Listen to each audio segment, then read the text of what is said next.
Hello guys, today we are going to talk about antipsychotic drug part 2. So in antipsychotic drug, the first group we have discussed, the introduction part we have discussed before. Now we are going to move about the group and the drug. So in the first group we are going to talk about is phenothiazine. It is a drug group. In this group many drug is present. So first drug we are going to talk about in phenothiazine group is chlorpromazine. As we know, let's recap little bit of previous video. So what is an psychosis? Actually brain में neuron present रहता है, जो neuron एक neuron से दूसरे neuron तक बात करने के लिए न्यूरोट्रांसमीटर यूज़ करते हैं, और वो न्यूरोट्रांसमीटर जो यूज़ करते हैं वो बहुत सारा रहता है, पर हम लोग दो न्यूरोट्रांसमीटर के उसमें बात कर रहे हैं, that is dopamine and 5-HT। सो क्या होता है, जैसे एक न्यूरॉन से न्यूरोट्रांसमीटर निकलता है जैसे 5-HT, और उसी में से डोपामिन निकलता है, रिलीज करता है। तो ये जो न्यूरोट्रांसमीटर है वो पार्टिकुलरली एक रिसेप्टर में एक्ट करता है। 5-HT एक्ट करता है 5-HT रिसेप्टर में, और डोपामिन एक्ट करता है डोपामिन रिसेप्टर में। सो हम लोग न्यूरोट्रांसमीटर का विषय में बात कर रहे थे। तो डोपामिन एक न्यूरोट्रांसमीटर है और 5-HT भी एक न्यूरोट्रांसमीटर है। सो डोपामिन का लेवल जब इंक्रीज होता है, डोपामिन का जब वो इंक्रीज होता है तो इसकी वजह से साइकोटिक बिहेवियर होने लगता है। साइकोटिक बिहेवियर होता है, साइकोटिक बिहेवियर होता है। और हम लोग क्या, जैसे डोपामिन जो रिलीज होता है वो डोपामिन रिसेप्टर में ही एक्ट करता है, और जब डोपामिन का लेवल बहुत ज़्यादा इंक्रीज होता है तो इसकी वजह से पेशेंट का साइकोटिक बिहेवियर होता है। सो और हम लोग 5-HT का अकॉर्डिंग भी बात कर रहे थे। तो 5-HT भी एक न्यूरोट्रांसमीटर है। तो ये जब 5-HT रिलीज होता है ये भी एक पार्टिकुलर रिसेप्टर में ऐड करता है, जिसको हम लोग 5-HT रिसेप्टर बोलते हैं। सो जब 5-HT का लेवल इंक्रीज होता है तो इसकी वजह से भी साइकोटिक बिहेवियर पेशेंट में होता है। तो कॉलेक्टिवली हम लोग क्या बोलते हैं, साइकोसिस मतलब क्या है? साइकोसिस मतलब है साइकोटिक बिहेवियर या साइकोटिक पर्सन किसको बोलते हैं, जब डोपामिन का लेवल, डोपामिन और 5-HT का लेवल इंक्रीज हो, तो इसको हम लोग बोलते हैं साइकोटिक, इसकी वजह से पेशेंट साइकोटिक बिहेवियर करता है।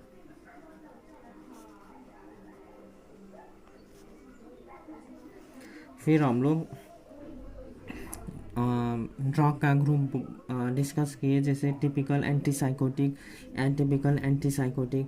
तो टुडे हम लोग टिपिकल एंटीसाइकोटिक का बात करेंगे।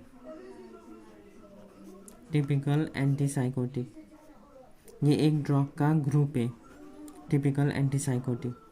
और टिपिकल एंटीसाइकोटिक में एक ग्रुप है जिसका नाम है फिनोथायाजिन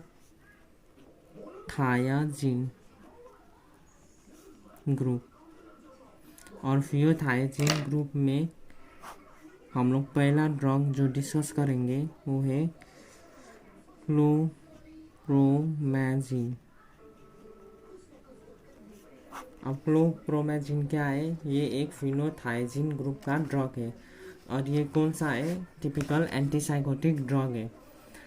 और ये ड्रग मतलब पहली ड्रग मतलब first drug made was of this group was this drug. मतलब पहला ड्रग कौन सा ये ग्रुप में बना, वो है क्लोप्रोमाजिन। और क्लोप्रोमाजिन का मतलब मैकेनिज्म ऑफ एक्शन क्या है, मतलब ये क्या काम करता है, मतलब कैसे काम करता है, क्या काम करता है। ये डोपामिन जो इंक्रीज हुआ है उसको डिक्रीज करवाता है, डोपामिन का एक्टिविटी को डिक्रीज करवाता है। किस में डिक्रीज कराता है, डोपामिन रिसेप्टर में। तो जब डोपामिन का लेवल डिक्रीज होगा तो पेशेंट में जो भी साइकोटिक बिहेवियर था, जैसे पर्सन हाइपर एक्टिविटी होता है, पेशेंट में वॉयलेंस होता है, पेशेंट क्या करता है, मतलब कहीं भी थोड़े थोड़े बात में लड़ने झगड़ने लगता है, या फाइटिंग नेचर का है, हेलुसिनेशन है, डिल्यूजन है, ये सब की क्या होता है, इम्प्रूव होता है जब डोपामिन जब डिक्रीज होता है। उसकी वजह से जो हेलुसिनेशन है, डिल्यूजन है, हाइपर एक्टिविटी है और वायलेंट बिहेवियर है। तो ये सब में मतलब ये सब एक्टिविटी को शांत करता है ये ड्रग। और ये सब ये जो भी हो रहा है इसको शांत करता है और क्लामिंग इफेक्ट शो करता है। तो ये ड्रग क्या करता है, जैसे ये सारा जो हेलुसिनेशन है, डिल्यूजन है, हाइपर एक्टिविटी है और वायलेंट बिहेवियर जो भी होता है साइकोटिक पर्सन में, ये ड्रग मतलब ये सब को इम्प्रूव करता है ये सब बिहेवियर को, एंड शो करता है एंड डू क्लामिंग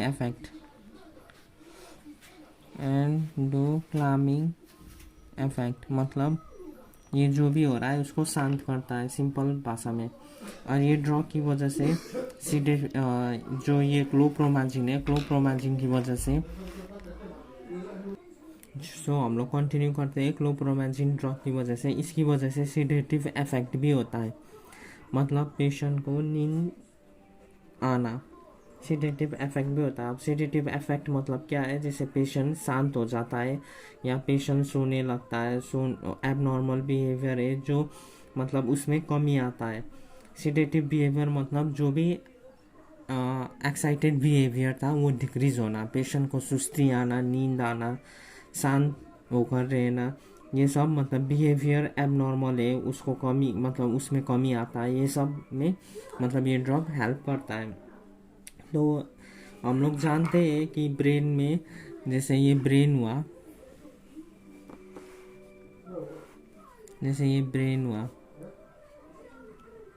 और ये ब्रेन स्टेम हुआ।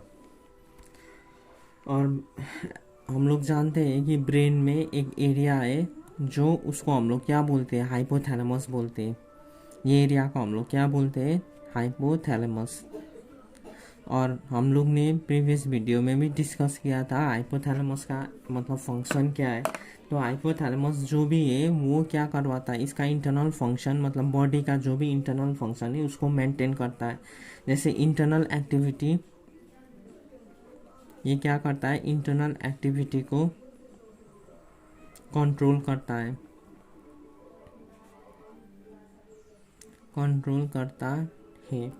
तो इंटरनल एक्टिविटी में जैसे क्या होता है, जैसे जो हाइपोथैलेमस का, जैसे देखते हैं हम लोग यहाँ पर हाइपोथैलेमस का जो फंक्शन है, जैसे क्या क्या में ये हेल्प करता है, क्या क्या इंटरनल एक्टिविटी को कंट्रोल करता है। तो ये पहली इंटरनल एक्टिविटी जो भी कंट्रोल करता है, टेम्परेचर कंट्रोल करता है, ये टेम्परेचर कंट्रोल ना। फिर उसके बाद मेटाबॉलिज्म, बॉडी का मेटाबॉलिज्म कंट्रोल करता है। फिर उसके बाद एपेटाइट को कंट्रोल करता है। तो एपेटाइट मतलब क्या है, जो भी भूख प्यास का सेंटर है उसको कंट्रोल करना, मतलब बंदे में भूख प्यास होना, जो भी मतलब भूख प्यास ये सब होता है वो कहाँ पर हो, उसका सेंटर कहाँ पर है, हाइपोथैलेमस में। तो हाइपोथैलेमस क्या करता है, एपेटाइट को भी कंट्रोल करता है। और ये क्या कंट्रोल करता है, सेक्सुअल डिजायर कंट्रोल करता है। अब कंट्रोल मतलब हम लोग क्या बोलने चाहते हैं, जैसे रेगुलेट करता है, जिस हिसाब से मतलब चाहे बॉडी को नीड अनुसार वो क्या करता है, मतलब रेगुलेट करता है। फिर उसके बाद ये जो हाइपोथैलेमस से दो नर्व निकलता है, उसको हम लोग क्या बोलते हैं, sympathetic nervous system and parasympathetic nervous system. और हम लोग जानते हैं सिंपैथेटिक और पैरासिम्पैथेटिक नर्वस सिस्टम बॉडी का मतलब ऑर्गन का, बॉडी का एक्टिविटी को कंट्रोल करने में हेल्प करता है। ये जो हाइपोथैलेमस से जो पैरासिम्पैथेटिक नर्व निकलता है, जैसे जो ये हाइपोथैलेमस से जो पैरासिम्पैथेटिक नर्व निकलता है वो बॉडी का इंटरनल मतलब बॉडी का इंटरनल एक्टिविटी को कंट्रोल करने में हेल्प करता है। क्योंकि हम लोग जानते ही हैं कि बॉडी का इंटरनल एक्टिविटी नर्व से कम कंट्रोल होता है या हार्मोन रिलीज होकर करता है। तो हाइपोथैलेमस क्या करता है, जैसे ये नर्व का थ्रू जो कंट्रोल करता है, तो दो नर्व जो कंट्रोल करता है वो sympathetic nervous system, parasympathetic nervous system. और हाइपोथैलेमस एक और करता है जो है सिग्नल सेंड करता है पिट्यूटरी ग्लैंड में। और पिट्यूटरी ग्लैंड में जब सिग्नल सेंड करता है तो वहाँ से सर्टेन हार्मोन रिलीज होता है। तो हार्मोन रिलीज होकर भी वो बॉडी का एक्टिविटी को कंट्रोल करता है। सो हाइपोथैलेमस से ही सिग्नल जाता है पिट्यूटरी ग्लैंड में और पिट्यूटरी ग्लैंड हार्मोन रिलीज करता है। यही हार्मोन बॉडी का एक्टिविटी को कंट्रोल करता है। और उसके बाद जैसे ब्रेन स्टेम में एक एरिया है जिसको हम लोग बोलते हैं वॉमिटिंग सेंटर। यहाँ पर वॉमिटिंग सेंटर है। तो वॉमिटिंग सेंटर में जैसे और भी सेंटर होता है, वॉमिटिंग सेंटर होता है मतलब ब्रेन स्टेम में वॉमिटिंग सेंटर होता है। वॉमिटिंग सेंटर, स्नीजिंग सेंटर और कॉफ का सेंटर भी होता है। सो मतलब ये जो ब्रेन स्टेम में ये सेंटर का मतलब अपना अपना ही फिजियोलॉजिकल रोल भी है और पैथोलॉजिकल भी जब होता है तो ये सेंटर रेगुलेट होता है। तो पैथोलॉजिकल भी ये हेल्प करता है डिजीज़ को डायग्नोसिस करने में। तो हम लोग ये ब्रेन स्टेम कहाँ पर है, और ये एरिया में कोग्निटिव एरिया रहता है। ये एरिया कोग्निटिव एरिया है जिसमें डिसीजन मेकिंग, जजमेंट और थिंकिंग में हेल्प करता है। तो जो भी कॉग्निटिव एरिया है, वॉमिटिंग सेंटर है, जितना भी सेंटर है ब्रेन में, वो सब न्यूरोट्रांसमीटर का थ्रू रन करता है। मतलब जब भी न्यूरोट्रांसमीटर रिलीज करता है और ये सेंटर में ऐड करता है तभी ये सेंटर मतलब वर्क करता है और ये अपना फंक्शन परफॉर्म कर सकता है। और उसके बाद हम लोग बात कर रहे थे क्लोप्रोमाजिन का।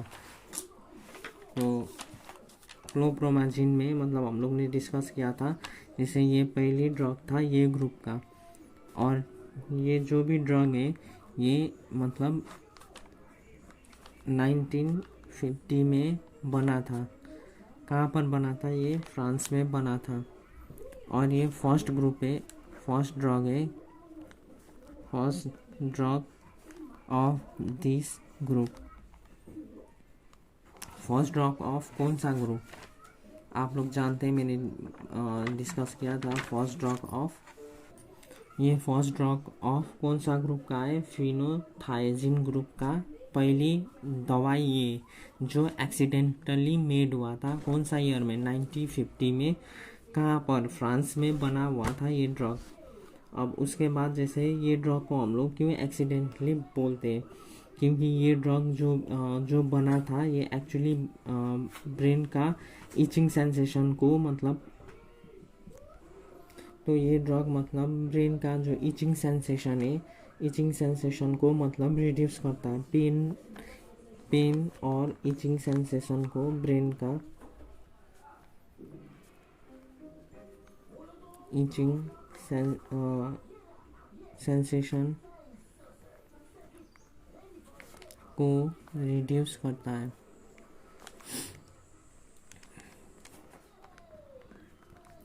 सो लेटर मतलब जब भी इसका यूज़ एनिमल में पहले इसका इस्तेमाल हुआ, फिर उसके बाद ये इंसानों में यूज़ होने लगा एज अ साइकोटिक ड्रग। क्योंकि ये ड्रग से मतलब क्यों साइकोटिक में यूज़ किया, क्योंकि ये ड्रग से जो भी साइकोटिक पेशेंट में दिया गया, वो पेशेंट में मतलब जो एबनॉर्मल बिहेवियर था वो शांत होने लग गया। जो भी एबनॉर्मल बिहेवियर था पेशेंट में साइकोसिस की वजह से, वो नॉर्मल होने लग गया। किसकी वजह से? ये क्लोप्रोमाजिन की वजह से। पर ये ड्रग हम लोग ने पढ़ा था, ये ब्रेन है, ब्रेन का नीचे ब्रेन स्टेम है और यहाँ पर वॉमिटिंग सेंटर है। और वॉमिटिंग सेंटर में क्या होता है, जैसे न्यूरॉन, वॉमिटिंग सेंटर पर आने वाला भी न्यूरॉन होता है, और वो जो न्यूरॉन वॉमिटिंग सेंटर में मतलब एक्ट करता है, वो डोपामिन रिलीज कर जब डोपामिन वॉमिटिंग सेंटर में एक्ट करता है, तो उसकी वजह से क्या होता है, वॉमिट होता है पेशेंट्स में। तो इफ़ किसी पेशेंट में मतलब वॉमिट हो रहा है, इफ़ किसी पेशेंट में मतलब पेशेंट में वॉमिट हो रहा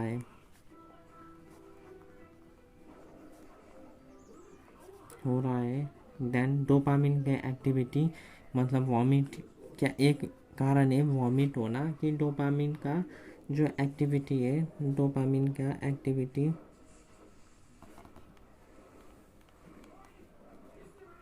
एक्टिविटी वॉमिटिंग सेंटर में, जब भी डोपामिन का एक्टिविटी वॉमिटिंग सेंटर में होता है, उसकी वजह से क्या होता है, वॉमिट होता है। मतलब एक रीज़न ये वॉमिट होने का, एक रीज़न ऐसा नहीं कि हमेशा डोपामिन जब एक्ट करता है वॉमिटिंग सेंटर में तब वॉमिट होता है, पर एक रीज़न हो सकता है कि डोपामिन जब वॉमिटिंग सेंटर में एक्ट करता है तो उसकी वजह से भी वॉमिटिंग हो सकता है। तो हम लोग ये जब मतलब वॉमिट जब डोपामिन की वजह से हो सकता है, तो इस केस में भी हम लोग क्लोप्रोमाजिन यूज़ कर सकते हैं। जैसे साइकोसिस में क्लोप्रोमाजिन, साइकोसिस में इफ़ 100 मिलीग्राम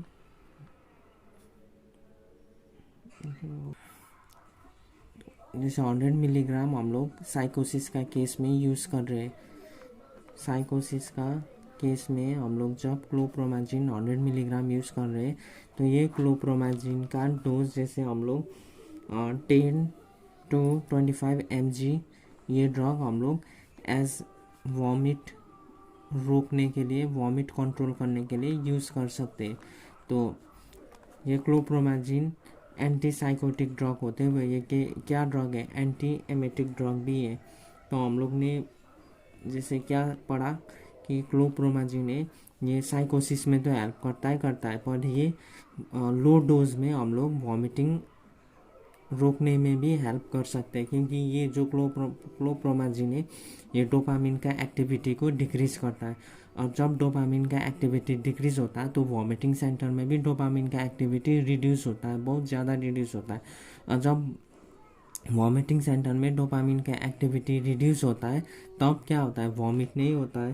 तो हम लोग क्लोप्रोमाजिन एंटी एमेटिक ड्रग जैसे भी यूज़ कर सकते हैं, पर ये है कि क्लोप्रोमाजिन लो डोज में एंटी एमेटिक काम करता है, पर हाई डोज में साइकोसिस का पेशेंट को जो एबनॉर्मल बिहेवियर है उनको नॉर्मल करने में हेल्प करता है। जैसे एक साइकोसिस का पेशेंट है प्लस उसमें वॉमिट हो रहा है, तो हम लोग ये एक ही ड्रग से जैसे मतलब क्लोप्रोमाजिन यूज़ कर सकते हैं। क्लोप्रोमाजिन क्या करता है, साइकोसिस को भी ठीक करता है ना, और इसका जो भी डोज है वो वॉमिटिंग को भी कंट्रोल करता है। ब्रेन में हम लोग जैसे ब्रेन का एक एरिया है फोर ब्रेन, और फोर ब्रेन में एक एरिया रहता है, उसको हम लोग बोलते हैं मोटर एरिया।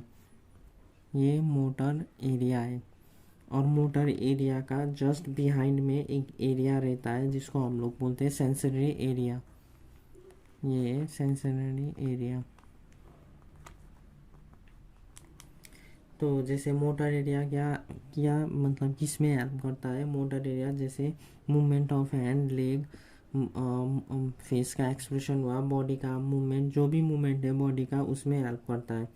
और वही मतलब sensory area, motor area sensory area का मतलब सेंस कर वो रिसीव करता है, सेंसेशन रिलीज करता है, और मोटर एरिया को मूवमेंट करने में हेल्प करता है। तो कोई भी पेशेंट्स में, अब कोई भी पेशेंट में अगर सीवियर पेन है, मतलब बॉडी में, इफ बॉडी में body in body if there is severe pain, मतलब बॉडी में कोई भी सीवियर पेन है, सीवियर पेन है, तो सीवियर पेन है जो मतलब डिफ़िकल्ट है कंट्रोल करने में, डिफ़िकल्ट टू कंट्रोल। तो जब सीवियर पेन में भी हम लोग क्या कर सकते हैं? क्लोप्रोमाजिन यूज़ कर सकते हैं। क्लोप्रोमाजिन is used to control severe pain or refractory pain। मतलब क्लोप्रोमाजिन का एक और यूज़ क्या है, ये देखिए साइकोसिस में ट्रीट करने के लिए यूज़ करता है, ये एंटी एमेटिक ड्रग है।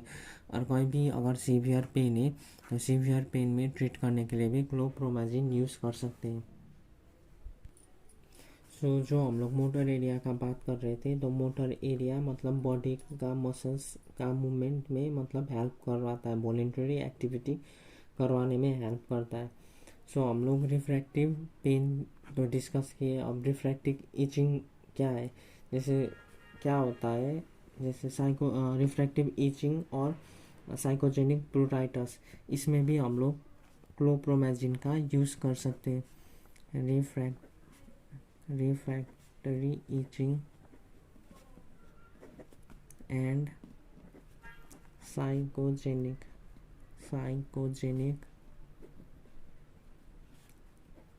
प्रूराइटस, ये दो केस में भी हम लोग वी कैन यूज क्लोप्रोमाजिन ड्रग। अब साइकोजेनिक प्रूराइटस मतलब क्या होता है, जो कोई भी इचिंग है, जो इचिंग कम हो रहा है और इसका सेंस ज़्यादा है, मतलब इचिंग मतलब थोड़ा कम होता है, मतलब इचिंग उतना नहीं रहता है, पर जो इसी इचिंग का जो इचिंग ख़त्म होने के बाद भी जो इचिंग का सेंस होता है वो ब्रेन में होता है। तो मतलब साइकोजेनिक प्रोराइटस में क्या होता है, जैसे इचिंग जो, ये एक ऐसा टाइप ऑफ इचिंग है जिसमें इचिंग कम होता है, पर इसमें जो सेंस होता है सेंस ज़्यादा होता है इचिंग का, जो ब्रेन में सेंस जाता है वो सेंसेशन ज़्यादा जाता है इचिंग का। और जब इचिंग ख़त्म भी हो गया तो इसका जो सेंस होता है वो प्रेजेंट होता है। तो इस केस में भी साइकोजेनिक प्रूराइटस का केस में भी हम लोग क्या कर सकते हैं, क्लोप्रोमाजिन यूज़ कर सकते हैं। तो हम लोग ने क्लोप्रोमाजिन का यूज़ क्या क्या पढ़ा, जैसे क्लोप्रोमाजिन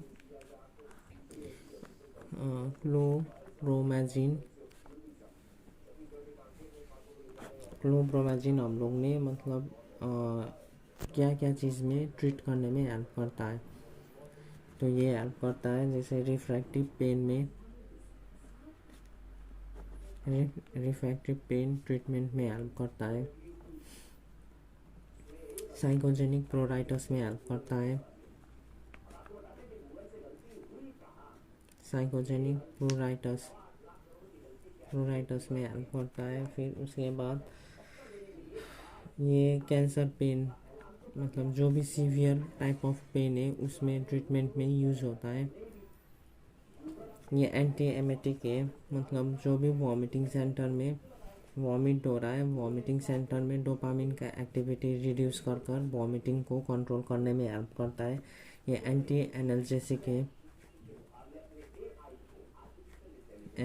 एनाल्जेसिक ड्रग है। और उसके बाद और साइकोसिस का ट्रीटमेंट में भी हेल्प करता है। तो ये एक ड्रग का यूज़ कितना है आप लोग ने देख ही लिया है, मतलब क्या क्या चीज़ में हम लोग यूज़ कर सकते हैं ये ड्रग। और उसके बाद जैसे वॉमिटिंग सेंटर का ही नीचे हिकअप्स का सेंटर होता है। ये वॉमिटिंग से ये ब्रेन है, ये ब्रेन स्टेम है, और वॉमिटिंग सेंटर का ही जस्ट बिलो हिकअप सेंटर होता है। हिकअप सेंटर, और हम लोग जानते हैं जैसे हिकअप सेंटर है तो हिकअप पैथोलॉजिकल हिकअप्स होता है और फिजियोलॉजिकल हिकअप्स भी होता है। तो पैथोलॉजिकल जो हिकअप्स जैसे दो किस्म का होता है, मतलब दो उसमें हम लोग डिवाइड करते हैं। एक रहता है पैथोलॉजिकल हिकअप्स, एक रहता है फिजियोलॉजिकल हिकअप्स। एक रहता है फिजियोलॉजिकल हिकअप्स और एक रहता है पैथोलॉजिकल हिकअप्स। अब जैसे कोई भी पेशेंट को एक दो दिन रेगुलर हिकअप्स हो रहा है और एक दो दिन के बाद रेगुलरली कितने दिन तक अगर हिकअप्स हो रहा है तो एक मतलब ये कोई बीमारी का साइन होता है। और ये जो बीमारी का साइन होता है इसको मतलब जो इसको हम लोग पैथोलॉजिकल हिकअप्स बोलते हैं। और फिजियोलॉजिकल हिकअप्स भी होता है। तो ये दोनों का ट्रीटमेंट में हम लोग क्या यूज़ कर सकते हैं, क्लोप्रोमाजिन यूज़ कर सकते हैं। क्लोप्रोमाजिन ड्रग यूज़ कर सकते हैं किस में, फिजियोलॉजिकल हिकअप्स और पैथोलॉजिकल हिकअप्स में। हम लोग ने क्लोप्रोमाजिन ड्रग का यूजेस पढ़ लिया है। अब हम लोग एडवर्स इफेक्ट की ओर मूव करते हैं। क्लोप्रोमाजिन ड्रग का एडवर्स इफेक्ट,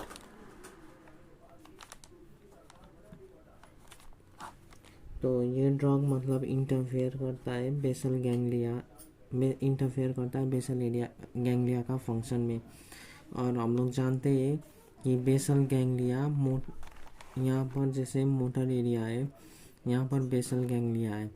तो ये बेसल गैंग्लिया हेल्प करता है मोटर एरिया को परफेक्ट बनाने में। तो ये ड्रग क्या करता है, जैसे बेसल गैंग्लिया का फंक्शन से इंटरफेयर करता है।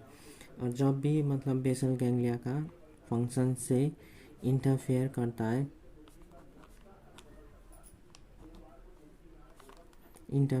है तो पेशेंट्स में पार्किंसोनिज्म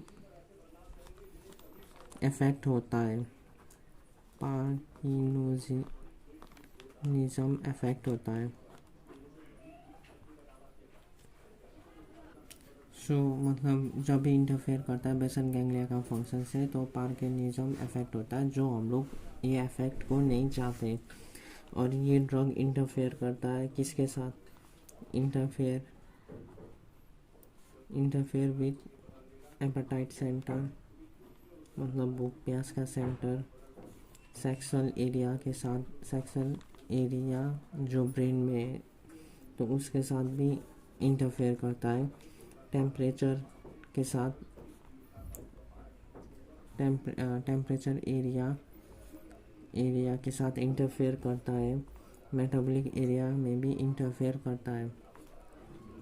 और हम लोग जानते हैं कि ब्रेन में एक एरिया जो हाइपोथैलेमस है, तो हाइपोथैलेमस से दो नर्व आता है। एक है पीएनएस जिसको हम लोग बोलते हैं पैरासिम्पैथेटिक नर्वस सिस्टम, एक है एसएनएस, इसको हम लोग बोलते हैं सिंपैथेटिक नर्वस सिस्टम। तो ये ड्रग जो पीएनएस है ये क्या रिलीज़ करता है, पैरासिम्पैथेटिक नर्वस सिस्टम में रिलीज़ करता है एसिटिल कोलिन। तो ये ड्रग मतलब इसका फंक्शन में भी इंटरफेयर करता है। और सीएनएस जो adrenaline and nor adrenaline release करता है, तो ये इसका फंक्शन के साथ भी इंटरफेयर करता है। और ये ड्रग जो भी है, ये ड्रग का मतलब इंटरफेयर अफेक्ट होता है, पिट्यूटरी फंक्शन को भी अफेक्ट करता है। ये ड्रग फंक्शन अफेक्ट करता है। तो जैसे हम लोग ने पढ़ा कि ये ड्रग का यूजेस, एडवर्स इफेक्ट पढ़ लिया। अब हम लोग ये क्लोप्रोमाजिन ड्रग का पॉजिटिव इफेक्ट और नेगेटिव इफेक्ट देखते हैं। तो पॉजिटिव इफेक्ट में हम लोग ने क्या क्या पढ़ा, जैसे क्लोप्रोमाजिन,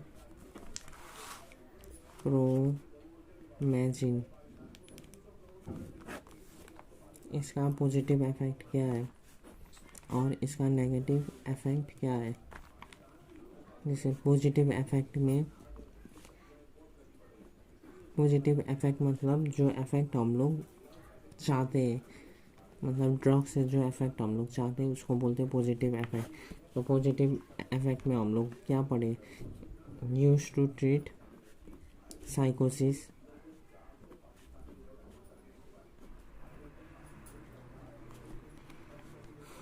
यूज टू रिलीव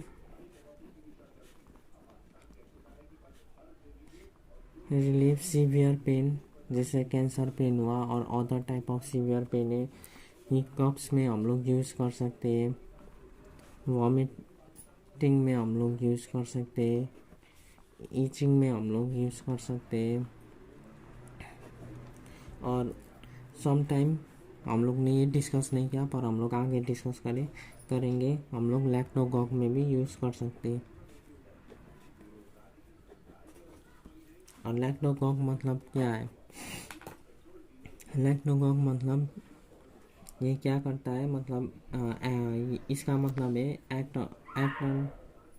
लैक्टोगॉग मतलब इंक्रीज ऑफ लैक्टेशन,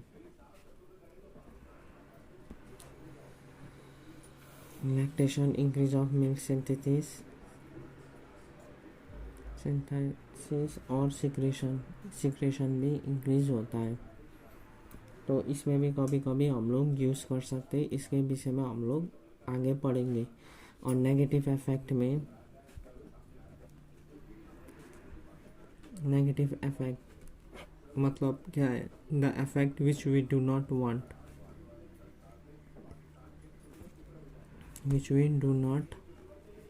वांट, तो इसमें क्या है नेगेटिव इफेक्ट, मतलब ये ड्रग यूज़ करने से क्या कॉज करता है, मतलब पार्किंसोनिज्म कॉज करता है जी। अब ये डिजीज़ क्या है, जिसमें मसल्स रिजिड हो जाता है, हैंड और लेग का मूवमेंट स्लो हो जाता है और ट्रिमर हो जाता है, एक्नेसिया हो जाता है। सो हम लोग अब पढ़ते हैं, जैसे ब्रेन है, ब्रेन में एक सेंटर है जिसको हम लोग हाइपोथैलेमस बोलते हैं। हाइपोथैलेमस से एक ग्लैंड जुड़ा है जिसको हम लोग पिट्यूटरी ग्लैंड बोलते हैं। और ये पिट्यूटरी ग्लैंड का एंटीरियर पार्ट में प्रोलैक्टिन रिलीज करने वाला सेल्स रहता है, मतलब कुछ सेल्स होता है जो प्रोलैक्टिन रिलीज करता है, जो एंटीरियर साइड में प्रेजेंट है। ये सेल्स क्या रिलीज करता है, प्रोलैक्टिन रिलीजिंग सेल्स। और हाइपोथैलेमस से मतलब रिलीज होता है डोपामिन, ये डोपामिन रिलीज होकर ये प्रोलैक्टिन रिलीजिंग सेल्स में ऐड करता है। और जब डोपामिन प्रोलैक्टिन रिलीजिंग सेल्स में ऐड करता है तो इसकी वजह से प्रोलैक्टिन रिलीज इनहिबिट होता है। सो हाइपोथैलेमस रिलीज क्या करता है, release dopamine to pituitary gland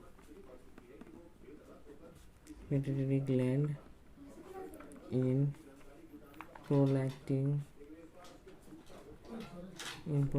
cells, and due to this prolactin release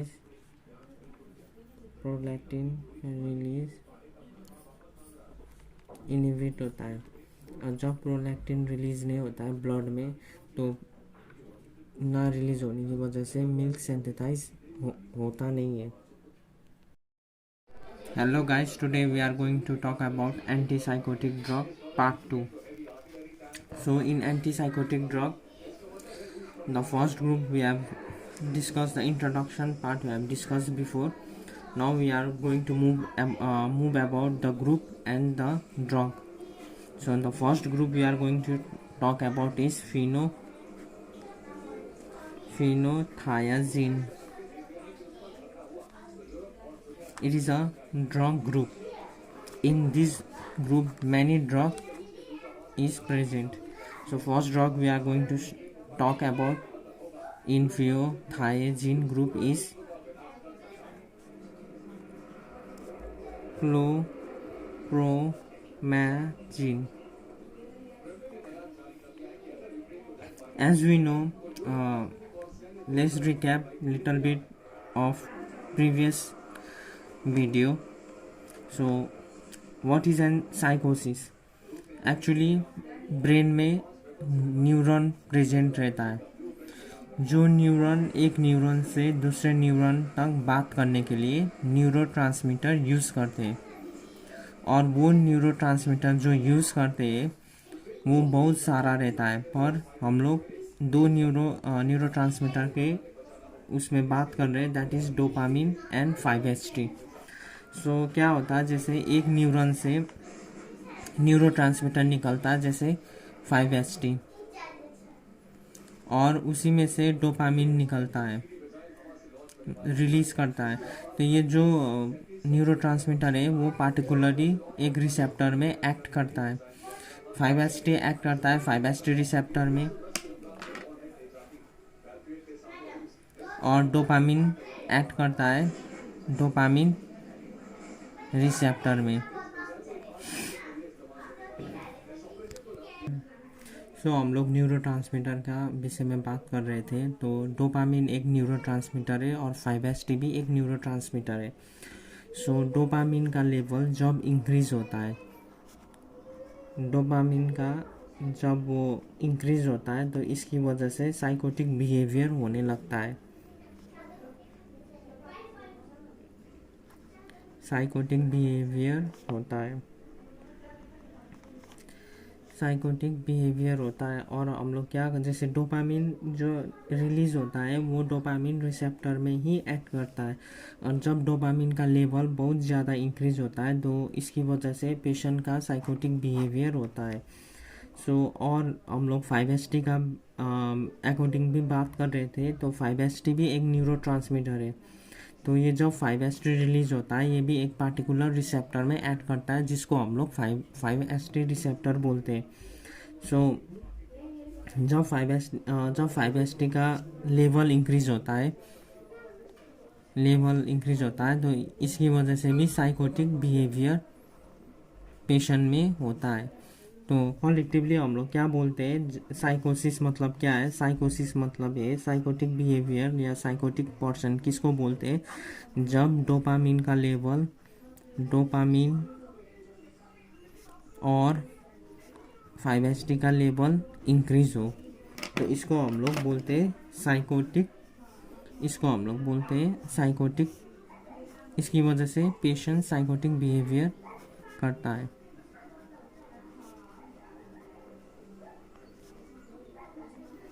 फिर हम लोग ड्रग का ग्रुप डिस्कस किए, जैसे typical antipsychotic, atypical antipsychotic.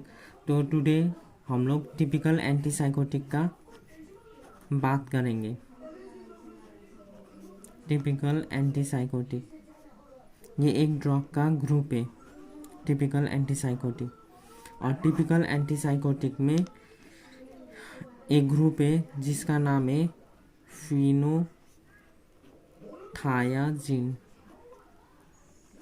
Group. और फिनोथायाजिन ग्रुप में हम लोग पहला ड्रग जो डिस्कस करेंगे वो है क्लोप्रोमैजिन। अब क्लोप्रोमैजिन क्या है? ये एक फिनोथायाजिन ग्रुप का ड्रग है, और ये कौन सा है? टिपिकल एंटीसाइकोटिक ड्रग है। और ये ड्रग मतलब पहली ड्रग मतलब first drug made was of this group was this drug. मतलब पहला ड्रग कौन सा ये ग्रुप में बना, वो है क्लोप्रोमाजिन। और क्लोप्रोमाजिन का मतलब मैकेनिज्म ऑफ एक्शन क्या है, मतलब ये क्या काम करता है, मतलब कैसे काम करता है, ये क्या काम करता है। ये डोपामिन जो इंक्रीज हुआ है उसको डिक्रीज करवाता है, डोपामिन का एक्टिविटी को डिक्रीज करवाता है। किस में डिक्रीज कराता है, डोपामिन रिसेप्टर में। तो जब डोपामिन का लेवल डिक्रीज होगा तो पेशेंट में जो भी साइकोटिक बिहेवियर था, जैसे पर्सन हाइपर एक्टिविटी होता है, पेशेंट में वॉयलेंस होता है, पेशेंट क्या करता है, मतलब कहीं भी थोड़े थोड़े बात में लड़ने झगड़ने लगता है, या फाइटिंग नेचर का है, हेलुसिनेशन है, डिल्यूजन है, ये सब की क्या होता है, इम्प्रूव होता है जब डोपामिन जब डिक्रीज होता है। उसकी वजह से जो हेलुसिनेशन है, डिल्यूजन है, हाइपर एक्टिविटी है और वायलेंट बिहेवियर है। तो ये सब में मतलब ये सब एक्टिविटी को शांत करता है ये ड्रग। और ये सब ये जो भी हो रहा है इसको शांत करता है और क्लामिंग इफेक्ट शो करता है। तो ये ड्रग क्या करता है, जैसे ये सारा जो हेलुसिनेशन है, डिल्यूजन है, हाइपर एक्टिविटी है और वायलेंट बिहेवियर जो भी होता है साइकोटिक पर्सन में, ये ड्रग मतलब ये सब को इम्प्रूव करता है ये सब बिहेवियर को, एंड शो करता है एंड डू क्लामिंग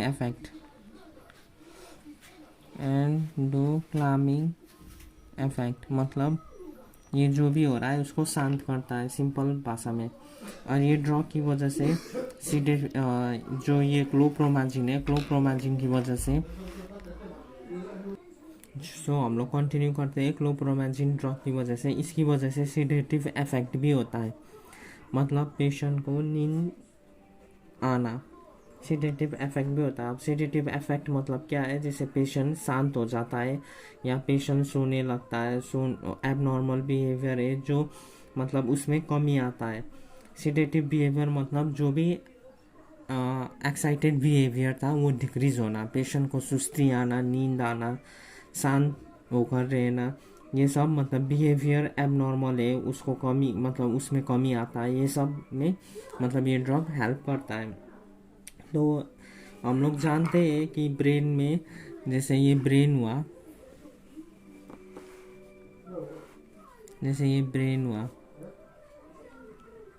और ये ब्रेन स्टेम हुआ।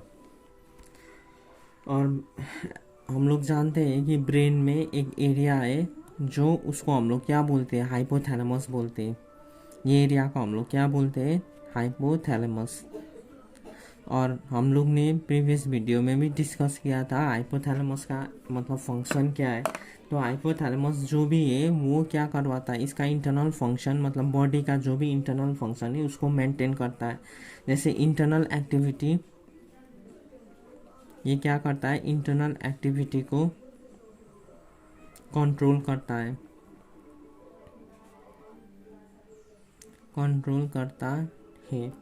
तो इंटरनल एक्टिविटी में जैसे क्या होता है, जैसे जो हाइपोथैलेमस का, जैसे देखते हैं हम लोग यहाँ पर हाइपोथैलेमस का जो फंक्शन है, जैसे क्या क्या में ये हेल्प करता है, क्या क्या इंटरनल एक्टिविटी को कंट्रोल करता है। तो ये पहली इंटरनल एक्टिविटी जो भी कंट्रोल करता है, टेम्परेचर कंट्रोल करता है, ये टेम्परेचर कंट्रोल ना। फिर उसके बाद मेटाबॉलिज्म, बॉडी का मेटाबॉलिज्म कंट्रोल करता है।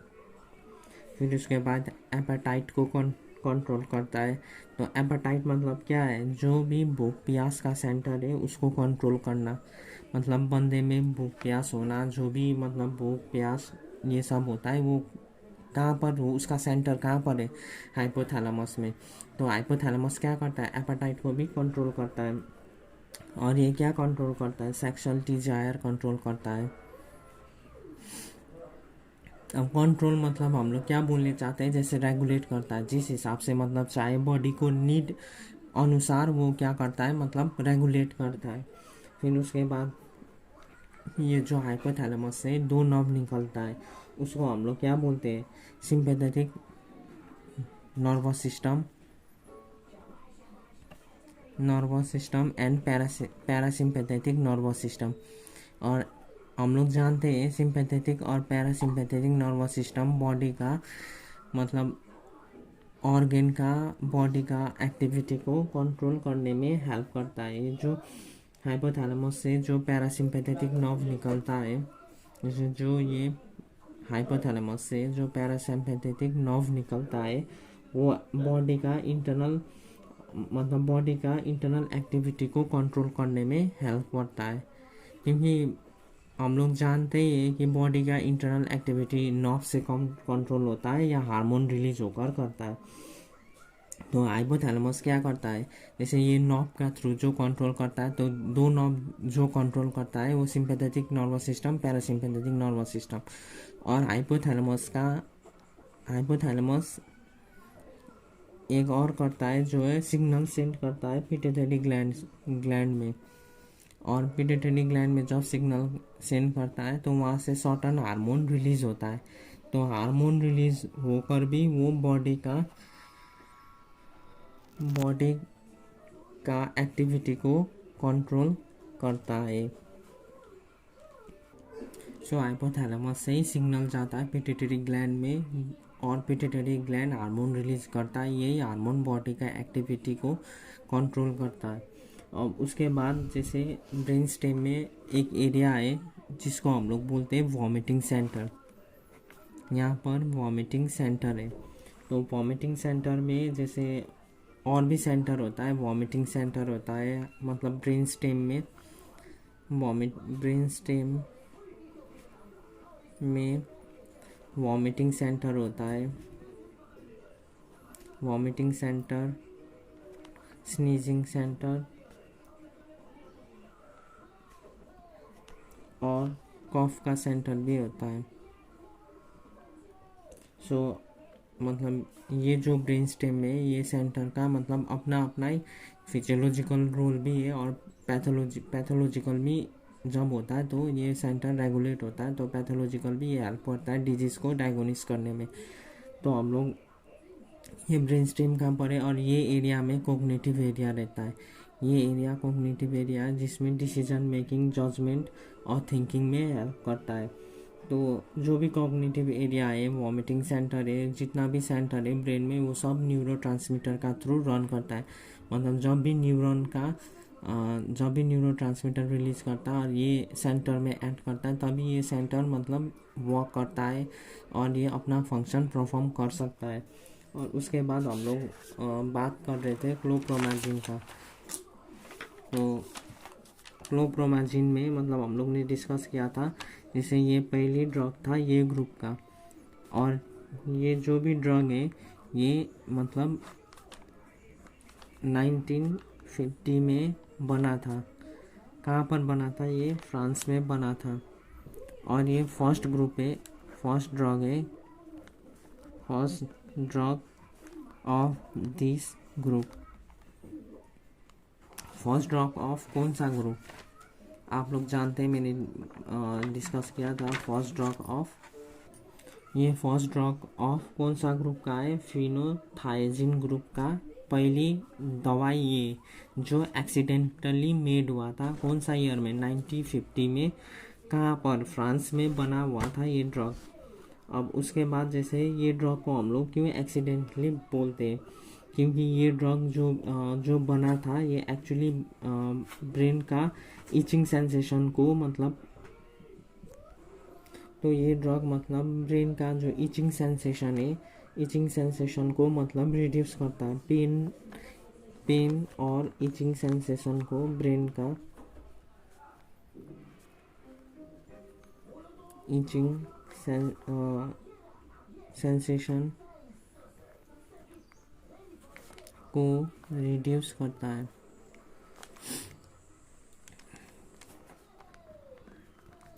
सो लेटर मतलब जब भी इसका यूज़ एनिमल में पहले इसका इस्तेमाल हुआ, फिर उसके बाद ये पे इंसानों में यूज़ होने लगा एज अ साइकोटिक ड्रग। क्योंकि ये ड्रग से मतलब क्यों साइकोटिक में यूज़ किया, क्योंकि ये ड्रग से जो भी साइकोटिक पेशेंट में दिया गया, वो पेशेंट में मतलब जो एबनॉर्मल बिहेवियर था वो शांत होने लग गया। जो भी एबनॉर्मल बिहेवियर था पेशेंट में साइकोसिस की वजह से, वो नॉर्मल होने लग गया। किसकी वजह से? ये क्लोप्रोमाजिन की वजह से। पर ये ड्रग हम लोग ने पढ़ा था, ये ब्रेन है, ब्रेन का नीचे ब्रेन स्टेम है और यहाँ पर वॉमिटिंग सेंटर है।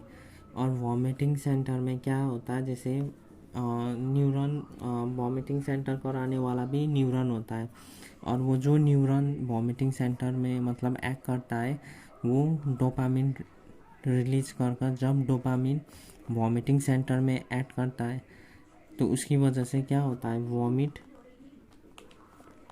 होता है पेशेंट्स में।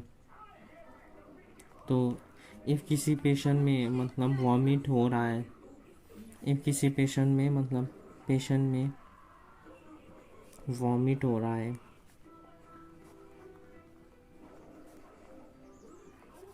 है देन डोपामिन के एक्टिविटी, मतलब वॉमिट क्या एक कारण है वॉमिट होना, कि डोपामिन का जो एक्टिविटी है, डोपामिन का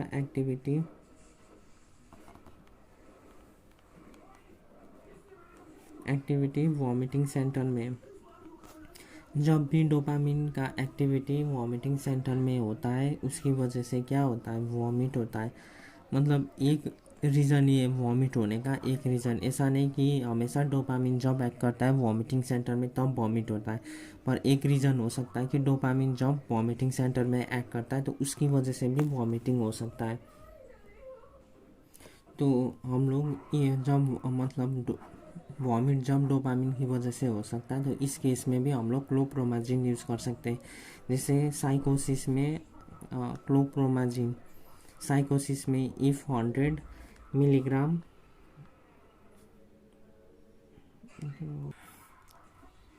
जैसे 100 मिलीग्राम हम लोग साइकोसिस का केस में यूज़ कर रहे हैं।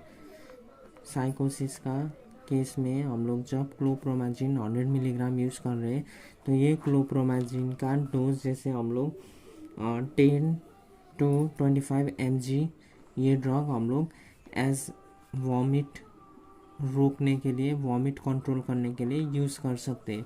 तो ये क्लोप्रोमाजिन एंटी साइकोटिक ड्रग होते हुए ये क्या ड्रग है, एंटी एमेटिक ड्रग भी है। तो हम लोग ने जैसे क्या पढ़ा कि क्लोप्रोमाजिन है, ये साइकोसिस में तो हेल्प करता है, पर ये लो डोज में हम लोग वॉमिटिंग रोकने में भी हेल्प कर सकते हैं, क्योंकि ये जो क्लोप्रोमाजिन है, ये डोपामिन का एक्टिविटी को डिक्रीज़ करता है। और जब डोपामिन का एक्टिविटी डिक्रीज़ होता है, तो वॉमिटिंग सेंटर में भी डोपामिन का एक्टिविटी रिड्यूस होता है, बहुत ज़्यादा रिड्यूस होता है। और जब वॉमिटिंग सेंटर में डोपामिन का एक्टिविटी रिड्यूस होता है, तब क्या होता है, वॉमिट नहीं होता है। तो हम लोग क्लोप्रोमाजिन एंटी एमेटिक ड्रग जैसे भी यूज़ कर सकते हैं, पर ये है कि क्लोप्रोमाजिन लो डोज में एंटी एमेटिक काम करता है, पर हाई डोज में साइकोसिस का पेशेंट को जो एबनॉर्मल बिहेवियर है उनको नॉर्मल करने में हेल्प करता है। जैसे एक साइकोसिस का पेशेंट है, प्लस उसमें वॉमिट हो रहा है, तो हम लोग ये एक ही ड्रग से जैसे मतलब क्लोप्रोमाजिन यूज़ कर सकते हैं। क्लोप्रोमाजिन क्या करता है, साइकोसिस को भी ठीक करता है ना, और इसका जो भी डोज है वो वॉमिटिंग को भी कंट्रोल करता है। ब्रेन में हम लोग जैसे ब्रेन का एक एरिया है फोर ब्रेन, और फोर ब्रेन में एक एरिया रहता है, उसको हम लोग बोलते हैं मोटर एरिया। ये मोटर एरिया है, और मोटर एरिया का जस्ट बिहाइंड में एक एरिया रहता है जिसको हम लोग बोलते हैं सेंसरी एरिया। ये सेंसरी एरिया। तो जैसे मोटर एरिया क्या मतलब किस में हेल्प करता है? मोटर एरिया जैसे movement of hand, leg, face का एक्सप्रेशन हुआ, बॉडी का मूवमेंट, जो भी मूवमेंट है बॉडी का उसमें हेल्प करता है। और वही मतलब sensory area, motor area sensory area का मतलब सेंस कर वो रिसीव करता है, सेंसेशन रिलीज करता है और मोटर एरिया को मूवमेंट करने में हेल्प करता है। तो कोई भी पेशेंट्स में, अब कोई भी पेशेंट में अगर सीवियर पेन है मतलब बॉडी में, इफ बॉडी में body in body if there is severe pain, मतलब बॉडी में कहीं भी सीवियर पेन है, सीवियर पेन है, तो सीवियर पेन है जो मतलब डिफ़िकल्ट है कंट्रोल करने में, डिफ़िकल्ट टू कंट्रोल। तो जब सीवियर पेन में भी हम लोग क्या कर सकते हैं? क्लोप्रोमाजिन यूज़ कर सकते हैं। क्लोप्रोमाजिन is used to control severe pain or refractory pain। मतलब क्लोप्रोमाजिन का एक और यूज़ क्या है? ये देखिए साइकोसिस में ट्रीट करने के लिए यूज़ करता है, ये एंटी एमेटिक ड्रग है। और कोई भी अगर सीवियर पेन है तो सीवियर पेन में ट्रीट करने के लिए भी क्लोप्रोमाजिन यूज़ कर सकते हैं। सो जो हम लोग मोटर एरिया का बात कर रहे थे, तो मोटर एरिया मतलब बॉडी का मसल्स का मूवमेंट में मतलब हेल्प करवाता है, वॉलंटरी एक्टिविटी करवाने में हेल्प करता है। सो हम लोग रिफ्रैक्टिव पेन तो डिस्कस किए। अब रिफ्रैक्टिव इचिंग क्या है? जैसे क्या होता है, जैसे रिफ्रैक्टिव इचिंग और साइकोजेनिक प्लूराइटिस, इसमें भी हम लोग क्लोप्रोमाजिन का यूज़ कर सकते हैं। रिफ्रैक्टरी इचिंग एंड साइकोजेनिक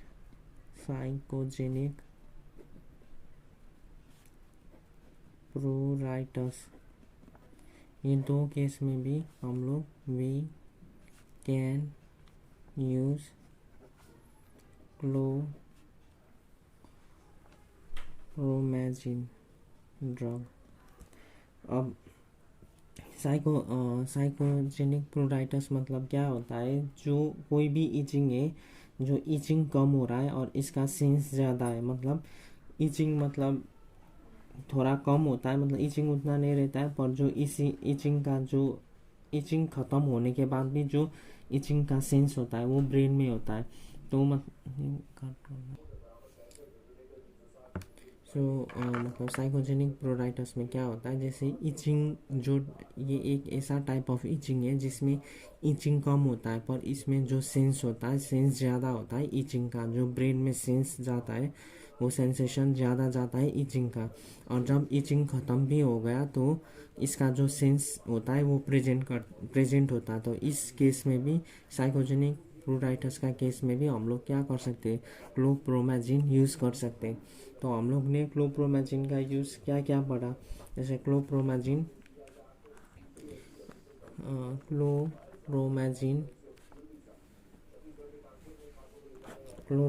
हम लोग ने मतलब क्या क्या चीज़ में ट्रीट करने में हेल्प करता है?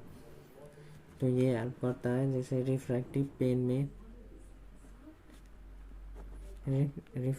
पेन ट्रीटमेंट में हेल्प करता है, साइकोजेनिक प्लूराइटिस में हेल्प करता है, साइकोजेनिक प्लूराइटिस में हेल्प करता है। फिर उसके बाद ये कैंसर पेन, मतलब जो भी सीवियर टाइप ऑफ पेन है उसमें ट्रीटमेंट में यूज़ होता है। ये एंटी एमेटिक है, मतलब जो भी वॉमिटिंग सेंटर में वॉमिट हो रहा है, वॉमिटिंग सेंटर में डोपामिन का एक्टिविटी रिड्यूस कर वॉमिटिंग को कंट्रोल करने में हेल्प करता है। ये एंटी एनाल्जेसिक है, एंटी एनाल्जेसिक ड्रग है। और उसके बाद और साइकोसिस का ट्रीटमेंट में भी हेल्प करता है। तो ये एक ड्रग का यूज़ कितना है आप लोग ने देख ही लिया है, मतलब क्या क्या चीज़ में हम लोग यूज़ कर सकते हैं ये ड्रग। और उसके बाद जैसे वॉमिटिंग सेंटर का ही नीचे हिकअप्स का सेंटर होता है। ये वॉमिटिंग से ये ब्रेन है, ये ब्रेन स्टेम है, और वॉमिटिंग सेंटर का ही जस्ट बिलो हिकअप सेंटर होता है। Hiccup centre. और हम लोग जानते हैं जैसे हिकअप सेंटर है तो हिकअप पैथोलॉजिकल हिकअप्स होता है और फिजियोलॉजिकल हिकअप्स भी होता है। तो पैथोलॉजिकल जो हिकअप्स जैसे दो किस्म का होता है, मतलब दो उसमें हम लोग डिवाइड करते हैं। एक रहता है पैथोलॉजिकल हिकअप्स, एक रहता है फिजियोलॉजिकल हिकअप्स। एक रहता है फिजियोलॉजिकल हिकअप्स और एक रहता है पैथोलॉजिकल हिकअप्स। अब जैसे कोई भी पेशेंट को एक दो दिन रेगुलर हिकअप्स हो रहा है और एक दो दिन के बाद रेगुलरली कितने दिन तक अगर हिकअप्स हो रहा है तो एक मतलब ये कोई बीमारी का साइन होता है। और ये जो बीमारी का साइन होता है इसको मतलब जो इसको हम लोग पैथोलॉजिकल हिकअप्स बोलते हैं। और फिजियोलॉजिकल हिकअप्स भी होता है। तो ये दोनों का ट्रीटमेंट में हम लोग क्या यूज़ कर सकते हैं, क्लोप्रोमाजिन यूज़ कर सकते हैं। क्लोप्रोमाजिन ड्रग यूज़ कर सकते हैं किस में, फिजियोलॉजिकल हिकअप्स और पैथोलॉजिकल हिकअप्स में। सो हम लोग ने क्लोप्रोमाजिन ड्रग का यूजेस पढ़ लिया है। अब हम लोग एडवर्स इफेक्ट की ओर मूव करते हैं। क्लोप्रोमाजिन ड्रग का एडवर्स इफेक्ट।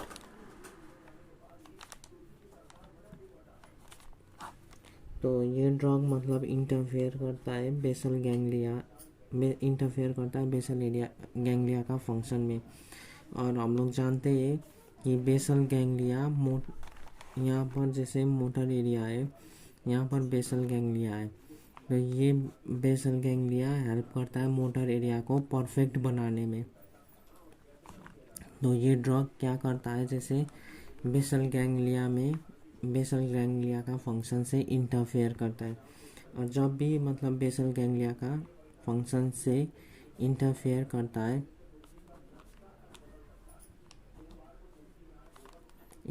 करता है तो पेशेंट्स में पार्किंसोनिज्म इफेक्ट होता है। पार्किंसोनिज्म इफेक्ट होता है। मतलब जब भी इंटरफेयर करता है बेसल गैंग्लिया का फंक्शन से तो पार्किंसोनिज्म इफेक्ट होता है, जो हम लोग ये इफेक्ट को नहीं चाहते। और ये ड्रग इंटरफेयर करता है किसके साथ, इंटरफेयर विथ एपेटाइट सेंटर, मतलब भूख प्यास का सेंटर, सेक्सुअल एरिया के साथ, सेक्सुअल एरिया जो ब्रेन में है तो उसके साथ भी इंटरफेयर करता है। टेम्परेचर के साथ, टेम्परेचर एरिया के साथ इंटरफेयर करता है। मेटाबॉलिक एरिया में भी इंटरफेयर करता है। और हम लोग जानते हैं कि ब्रेन में एक एरिया जो हाइपोथैलेमस है, तो हाइपोथैलेमस से दो नर्व आता है। एक है पीएनएस जिसको हम लोग बोलते हैं पैरासिम्पैथेटिक नर्वस सिस्टम, एक है एसएनएस, इसको हम लोग बोलते हैं सिंपैथेटिक नर्वस सिस्टम। तो ये ड्रग जो पीएनएस है ये क्या रिलीज़ करता है, पैरासिम्पैथेटिक नर्वस सिस्टम में रिलीज़ करता है एसिटिल कोलिन। तो ये ड्रग मतलब इसका फंक्शन में भी इंटरफेयर करता है। और सीएनएस जो adrenaline and nor adrenaline release करता है। तो ये इसका फंक्शन के साथ भी इंटरफेयर करता है। और ये ड्रग जो भी है, ये ड्रग का मतलब इंटरफेयर अफेक्ट होता है, पिट्यूटरी फंक्शन को भी अफेक्ट करता है। ये ड्रग फंक्शन अफेक्ट करता है। तो जैसे हम लोग ने पढ़ा कि ये ड्रग का यूजेस, एडवर्स इफेक्ट पढ़ लिया। अब हम लोग ये क्लोप्रोमाजिन ड्रग का पॉजिटिव इफेक्ट और नेगेटिव इफेक्ट देखते हैं। तो पॉजिटिव इफेक्ट में हम लोग ने क्या क्या पढ़ा, जैसे क्लोप्रोमाजिन,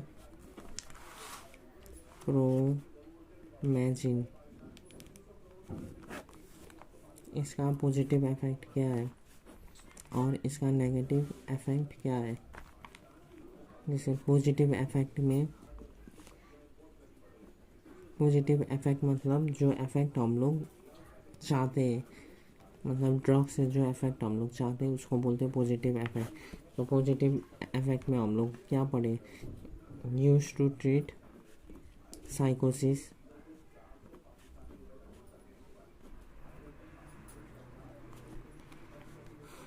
use to relieve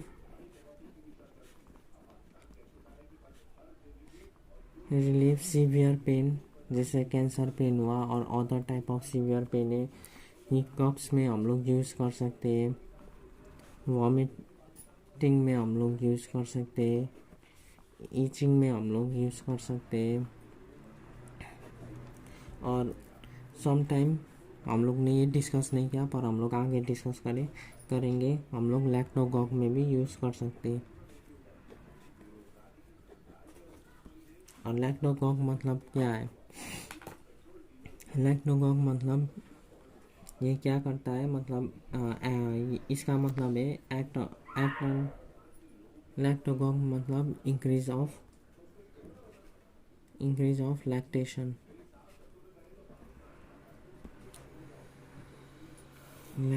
increase of milk synthesis और सिक्रेशन भी इंक्रीज होता है। तो इसमें भी कभी कभी हम लोग यूज़ कर सकते हैं, इसके विषय में हम लोग आगे पढ़ेंगे। और नेगेटिव इफेक्ट में, नेगेटिव इफेक्ट मतलब क्या है, the effect which we do not want,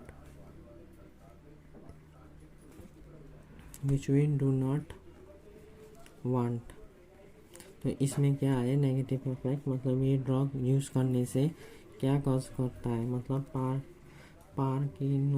parkinsonism cause करता है जी। अब ये डिजीज़ क्या है, जिसमें मसल्स रिजिड हो जाता है, हैंड और लेग का मूवमेंट स्लो हो जाता है और ट्रिमर हो जाता है, एक्नेसिया हो जाता है।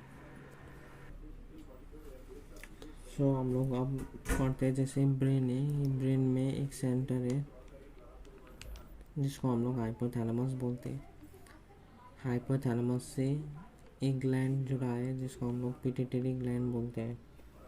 और ये पिट्यूटरी ग्लैंड का एंटीरियर पार्ट में प्रोलैक्टिन रिलीज करने वाला सेल्स रहता है, मतलब कुछ सेल्स होता है जो प्रोलैक्टिन रिलीज करता है, जो एंटीरियर साइड में प्रेजेंट है। ये सेल्स क्या रिलीज करता है, प्रोलैक्टिन रिलीजिंग सेल्स।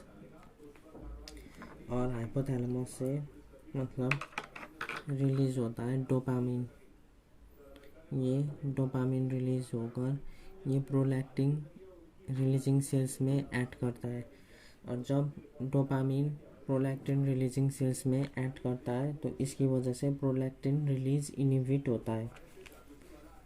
सो हाइपोथैलेमस रिलीज क्या करता है, release dopamine to pituitary gland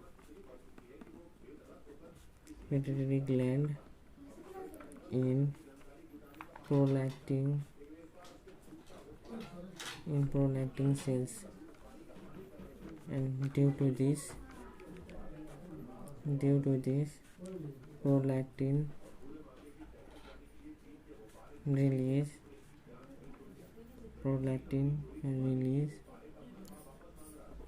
inhibit होता है। और जब प्रोलैक्टिन रिलीज नहीं होता है ब्लड में, तो ना रिलीज होने की वजह से मिल्क सिंथेसाइज होता नहीं है। सो हम लोग ये पढ़ रहे थे जैसे हाइपोथैलेमस ज्वाइन हुआ है पिट्यूटरी ग्लैंड से। जो भी ये हाइपोथैलेमस ये ज्वाइन हुआ है किससे? पिट्यूटरी ग्लैंड से। और पिट्यूटरी का जो भी एंटीरियर पार्ट है, एंटीरियर पार्ट में कुछ प्रोलैक्टिन रिलीजिंग सेल्स होता है जो प्रोलैक्टिन रिलीज करता है। सो हम लोग क्या देखना चाहते हैं, जैसे हाइपोथैलेमस से सिग्नल आता है पिट्यूटरी ग्लैंड से। पिट्यूटरी ग्लैंड का एंटीरियर पार्ट में प्रोलैक्टिन रिलीजिंग सेल्स में जब सिग्नल आता है तभी मतलब ये रिलीज करता है। पर हाइपोथैलेमस जैसे देखिए ये ब्रेन हुआ और ये हाइपोथैलेमस हुआ, हाइपोथैलेमस से ये पिट्यूटरी ग्लैंड हुआ और इस ये एंटीरियर पार्ट है। ये एंटीरियर पार्ट में जैसे क्या रहता है? प्रोलैक्टिन रिलीजिंग सेल्स रहता है और यहाँ से हाइपोथैलेमस से सिग्नल आता है हाइपोथैलेमस से डोपामिन रिलीज करता है और रिलीज कर ये जो एंटीरियर पार्ट का ये एंटीरियर पार्ट में डोपामिन रिसेप्टर रहता है, डोपामिन रिसेप्टर। सो जब ये डोपामिन रिसेप्टर में ऐड करता है तो प्रोलैक्टिन रिलीज से इनहिबिट होता है, मतलब प्रोलैक्टिन रिलीज नहीं हो पाता है। Release of prolactin is inhibited. So देखिए ये हाइपोथैलेमस है, ये ब्रेन है, ब्रेन का एक एरिया है जिसको हम लोग बोलते हैं हाइपोथैलेमस। हाइपोथैलेमस से थ्रू स्ट्रोक के थ्रू एक ग्लैंड जुड़ा हुआ है जिसको हम लोग बोलते हैं पिट्यूटरी ग्लैंड। ये आपका hypothalamus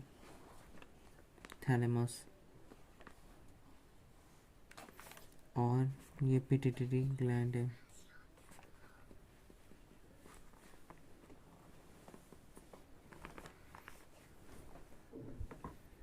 pituitary gland. So hypothalamus से मतलब एक सिग्नल आता है, जैसे हाइपोथैलेमस से जैसे पिट्यूटरी ग्लैंड का एंटीरियर पार्ट में सेल्स प्रेजेंट होता है और जो सेल्स प्रेजेंट रहता है वो सेल्स को हम लोग क्या बोलते हैं? प्रोलैक्टिन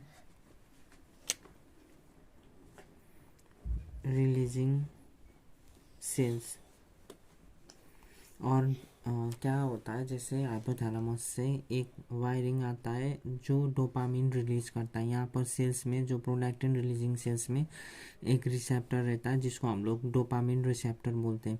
और जब यहाँ से सिग्नल आता है तो ये डोपामिन आकर जब डोपामिन रिसेप्टर में एक्ट करता है तो इसकी वजह से जो प्रोलैक्टिन रिलीज है वो इनहिबिटेड होता है। और जब प्रोलैक्टिन रिलीज इनहिबिट होता है तो no milk production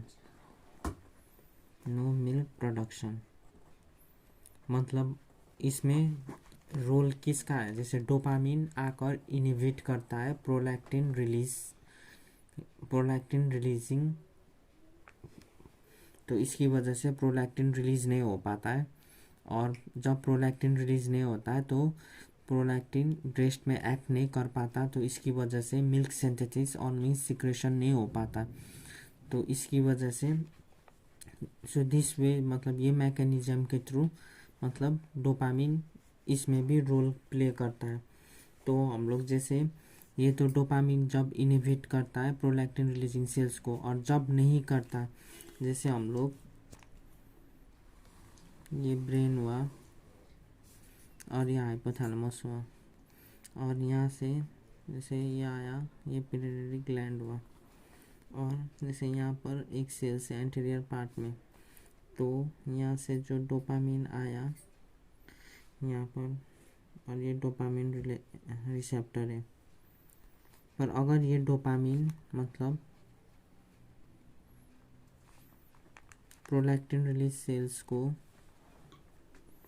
prolactin releasing cells is not inhibited, मतलब डोपामिन जब इनहिबिट नहीं कर पाता तो यहाँ से क्या होता है, प्रोलैक्टिन रिलीज होता है। तो जब प्रोलैक्टिन रिलीज होता है तो ये prolactin through medium of a blood कहाँ पर जाता है, ये जाता है जैसे ब्रेस्ट में, और ब्रेस्ट का जो सेल्स है, ब्रेस्ट का एल्वियोलाई सेल्स है उसमें ऐड करता है। और जब ये एल्वियोलाई सेल्स में ऐड करता है तो इसके थ्रू क्या होता है, मिल्क सिंथेसाइज होता है, मिल्क सिंथेसिस होता है। सो ये होता है, मतलब जब डोपामिन रिमूव होता है, मतलब डोपामिन इसमें एक्ट नहीं कर पाता, जब डोपामिन रिसेप्टर में एक्ट नहीं कर पाता तो उसकी वजह से क्या होता है, प्रोलैक्टिन रिलीज होता है। और जब प्रोलैक्टिन रिलीज होता है ये जाकर एल्वोलाई सेल्स में थ्रू मीडियम ऑफ ब्लड के मीडियम से एल्वोलाई सेल्स में ऐड करता है। और जब एल्वोलाई सेल्स में ऐड करता है तो इसकी वजह से क्या होता है, मिल्क सिंथेसाइज होता है। तो हम लोग जैसे जो भी पर्सन है, जैसे साइकोसिस का पर्सन है, और अगर साइकोसिस का पर्सन में डोपामिन का एक्टिविटी, साइकोसिस का पर्सन है, जैसे साइकोसिस का पेशेंट है, और अगर साइकोसिस के पेशेंट में हम लोग जानते हैं डोपामिन का लेवल क्या होता है, इंक्रीज्ड होता है। सो इस केस में हम लोग जैसे डोपामिन का एक्टिविटी कम करने के लिए, डोपामिन का एक्टिविटी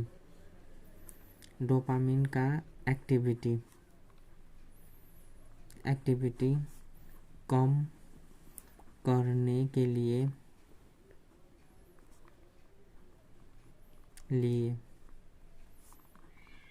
इफ वी गिव कौन सा डॉग, क्लोप्रोमाजिन, तो ये क्या करता है, क्लोप्रोमाजिन डोपामिन का एक्शन को ब्लॉक कर देता है। जैसे देखिए साइकोसिस का पेशेंट है, साइकोसिस का पेशेंट्स में क्या होता है, डोपामिन का एक्टिविटी इंक्रीज है। हम लोग चाहते हैं कि पेशेंट को ट्रीट करना, मतलब हम लोग ट्रीट करते समय हम लोग क्या चाहते हैं, डोपामिन का एक्टिविटी डिक्रीज हो।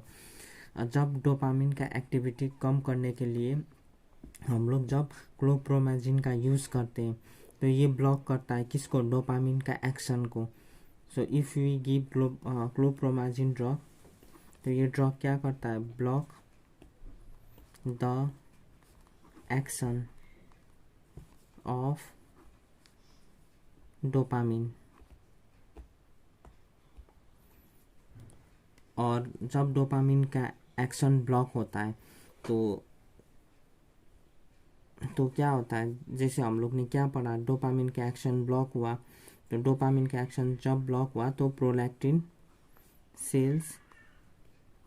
प्रोलैक्टिन रिलीजिंग सेल्स किसको रिलीज करते हैं,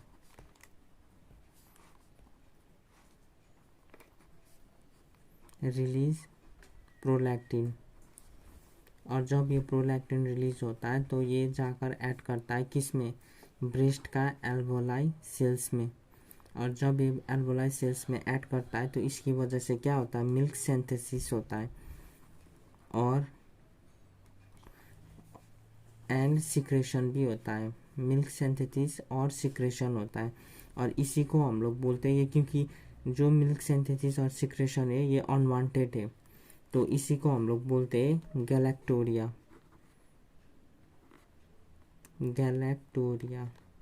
तो इस बात से हम लोग क्या मतलब सीखते हैं, जैसे साइकोसिस का पेशेंट को जब हम लोग डोपामिन, साइकोसिस का पेशेंट में डोपामिन का लेवल इंक्रीज होता है, तो डोपामिन का एक्टिविटी कम करने के लिए हम लोग ड्रग यूज़ करते हैं। तो हम लोग ने इफ़ क्लोप्रोमाजिन ड्रग यूज़ किया एज एन एग्जांपल, तो जब क्लोप्रोमाजिन ड्रग यूज़ किया तो ये ड्रग क्या करता है, ब्लॉक करता है किसका एक्शन, डोपामिन का एक्शन। कहाँ पर, ब्रेन में भी करता है, और ये ब्लॉक करता है पिट्यूटरी ग्लैंड में भी। और जब ये पिट्यूटरी ग्लैंड में डोपामिन का एक्शन को ब्लॉक करता है तो प्रोलैक्टिन रिलीजिंग सेल्स क्या करता है, रिलीज करता है प्रोलैक्टिन। और ये प्रोलैक्टिन ब्लड का मीडियम से एल्वोलाई सेल्स में जाकर एल्वोलाई सेल्स में ऐड करता है। जब एल्वोलाई सेल्स में प्रोलैक्टिन ऐड करता है तो मिल्क सिंथेसिस और सिक्रेशन ऑफ मिल्क होता है। तो ये एबनॉर्मल मिल्क सिंथेसिस और सिक्रेशन को हम लोग क्या बोलते हैं, गैलेक्टोरिया बोलते हैं, क्योंकि ये एबनॉर्मल स्टेज है। तो गैलेक्टोरिया मतलब क्या है, abnormal stage of milk synthesis. तो गैलेक्टोरिया एक एबनॉर्मल एबनॉर्मल स्टेज है, और इन मेल पेशेंट में इट कैन कॉज एंड अगर ये सब मेल पेशेंट में हो रहा है, तो इसकी वजह से क्या होता है, मेल पेशेंट में ब्रेस्ट इनलार्जमेंट होता है, क्योंकि जब ब्रेस्ट इनलार्जमेंट होता है मेल पेशेंट में, तो breast enlargement in male patient is called gynaecomastia. तो देखिए हम लोग क्या बोलना चाहते हैं, जैसे गैलेक्टोरिया हुआ पेशेंट में, गैलेक्टोरिया क्या है, एक एबनॉर्मल स्टेज है, और जब गैलेक्टोरिया हुआ मेल पेशेंट में, तो ड्यू टू गैलेक्टोरिया क्या होता है, ब्रेस्ट का इनलार्जमेंट होता है, और जब ब्रेस्ट का इनलार्जमेंट होता है मेल पेशेंट में, उसको हम लोग बोलते हैं गायनेकोमेस्टिया, और ये एक एबनॉर्मल इनलार्जमेंट ऑफ ब्रेस्ट होता है मेल में। सो ये दवाई का हम लोग ने क्या पढ़ा, जैसे एक यूज़ भी पढ़ा, साइकोसिस में यूज़ होता है, पर एक टाइप ऑफ एडवर्स इफेक्ट भी पढ़ा, मतलब टाइप ऑफ एडवर्स इफेक्ट ही बोल सकते हैं, क्योंकि ये अनवांटेड इफेक्ट हो जाता है मेल में, क्योंकि इसकी वजह से क्या हो रहा है, गैलेक्टोरिया हो रहा है, गैलेक्टोरिया की वजह से गायनेकोमेस्टिया हो रहा है इन मेल पेशेंट। और देखिए गैलेक्टोरिया मतलब एक एडवर्स इफेक्ट तो हम लोग बोलते हैं, जैसे ये जो गैलेक्टोरिया है ये टाइप ऑफ एडवर्स इफेक्ट है, एडवर्स इफेक्ट है इन मेल पेशेंट, मतलब टाइप ऑफ एडवर्स इफेक्ट है, मेल में भी होता है नॉर्मली, और कभी कभी अनवांटेड मिल्क सिक्रेशन फीमेल में भी हो सकता है। और जब मतलब ये गैलेक्टोरिया को हम लोग मतलब एक यूज़फुल एक्शन में भी मतलब अगर गैलेक्टोरिया हम लोग को यूज़फुल एक्शन भी हो सकता है, यूज़फुल एक्शन मतलब नीड एक्शन भी हम लोग कर सकते हैं, यूज़फुल एक्शन टू। तो हम लोग यूज़फुल एक्शन में जैसे क्या है, जैसे गैलेक्टोरिया हो रहा है, तो इसका ही मतलब ये ड्रग से गैलेक्टोरिया हो रहा है, तो एक तो एडवर्स इफेक्ट हुआ इसका, और एक होता है यूज़फुल इफेक्ट। तो गैलेक्टोरिया यूज़फुल एक्शन में हम लोग देखते हैं useful action of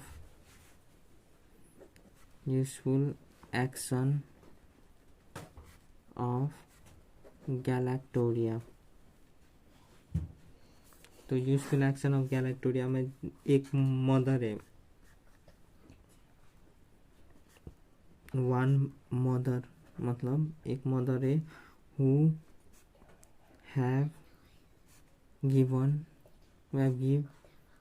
a birth to children, और वो मदर में जैसे ब्रेस्ट फीडिंग करवाना चाहते हैं, मतलब जो मदर है वो चाइल्ड को बर्थ दिया और ब्रेस्ट फीडिंग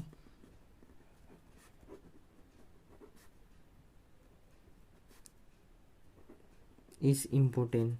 तो ये क्या होता है, जब ब्रेस्ट फीडिंग इज इम्पोर्टेंट पर वो मदर का milk production, but this mother have less milk production. तो हम लोग क्या कर सकते हैं, तो so we can use chlorpromazine drug, plus हम लोग क्लोप्रोमैजिन ड्रग तो यूज़ कर रहे, प्लस मदर का क्या करते हैं, फूड स्टाइल को भी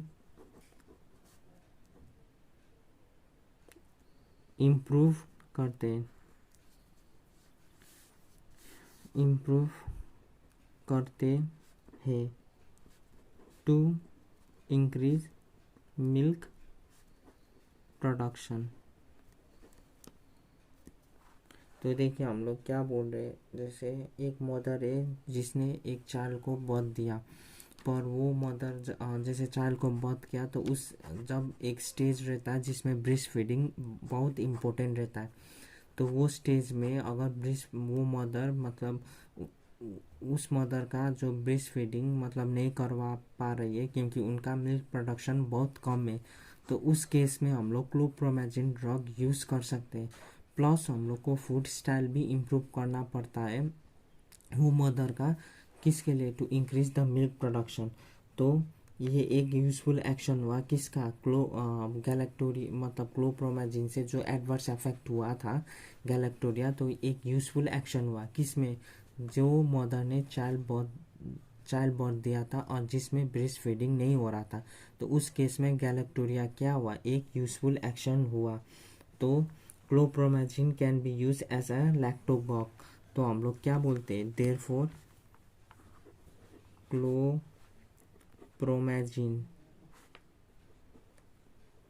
can be used as लैक्टोगॉक।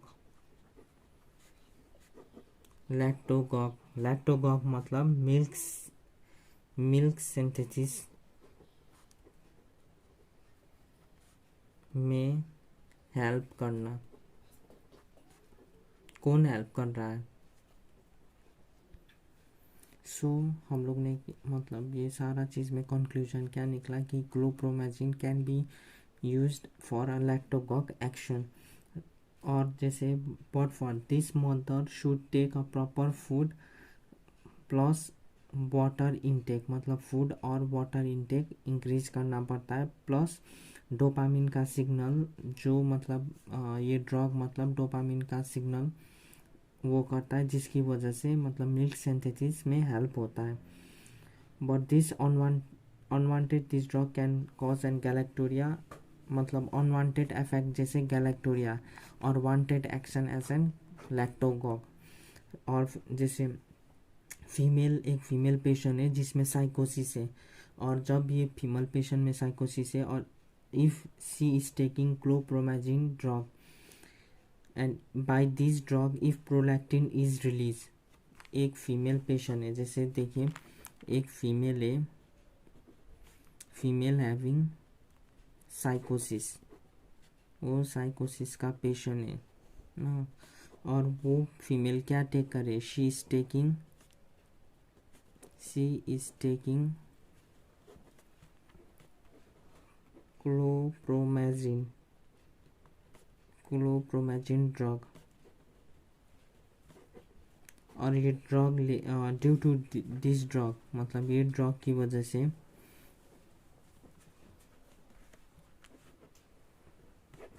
If prolactin is release,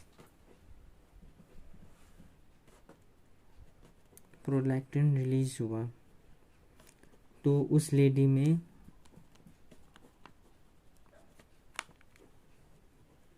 क्या होता है, galactorrhoea happen plus mutual irregulatory happen. मतलब एक लेडी है जिसमें साइकोसिस है, और साइकोसिस है तो उसने मतलब कोई डॉक्टर ने प्रिस्क्राइब किया क्लोप्रोमेजिन ड्रग, और ड्यू टू दिस ड्रग मतलब ये ड्रग की वजह से अगर प्रोलैक्टिन रिलीज हुआ, तो जब प्रोलैक्टिन रिलीज हुआ तो ये मतलब अनवांटेड इफेक्ट है तो ये लेडी में गैलेक्टोरिया होता है, और गैलेक्टोरिया होता है प्लस म्यूचुअल इरेगुलरिटी भी होता है। हम लोग क्लोप्रोमेजिन का एडवर्स इफेक्ट पढ़ते हैं। तो adverse effect of chlorpromazine, adverse effect of क्लोप्रोमेजिन,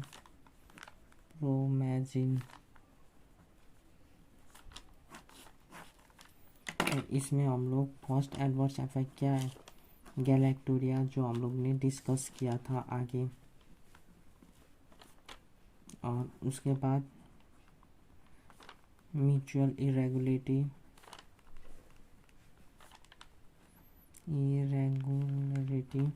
ये किसकी वजह से होता है? Due to release of prolactin. और थर्ड एडवर्स इफेक्ट है एक्स्ट्रा पिरामिडल साइड इफेक्ट। जैसे एक्स्ट्रा पिरामिडल साइड इफेक्ट क्या होता है? जैसे मोटर एरिया से एक नर्व चलता है, ये ब्रेन हुआ, और ब्रेन का ये मोटर एरिया है। तो मोटर एरिया से एक नर्व चलता है, और जो नर्व चलता है वो मसल्स से काम मतलब करवाता है। ये जो नर्व है ये मसल्स में जाकर ऐड करता है और मसल से काम करवाता है। सो ये नर्व का system which run from a motor area is called as an pyramidal. जो मोटर एरिया से जो नर्व रन कर रहा है, जो मसल्स मूवमेंट में हेल्प करता है, तो इसको हम लोग बोलते हैं पिरामिडल। और यहाँ पर जैसे एक एरिया है जिसको हम लोग बोलते हैं बेसल गैंग्लिया। सो पिरामिडल एरिया से, ये जो पिरामिडल एरिया है इससे एक और नर्व चलता है जो पैरेलल है इसका। पिरामिडल एरिया से पैरेलल एक नर्व चलता है। ये पिरामिडल एरिया हुआ, ये पिरामिडल सिस्टम हुआ, इससे एक पैरेलल नर्व चल रहा है। तो ये भी क्या करवाता है, मतलब ये भी नर्व बॉडी का मसल्स में मूवमेंट में मतलब हेल्प करता है। तो इसको हम लोग बोलते हैं एक्स्ट्रा पिरामिडल।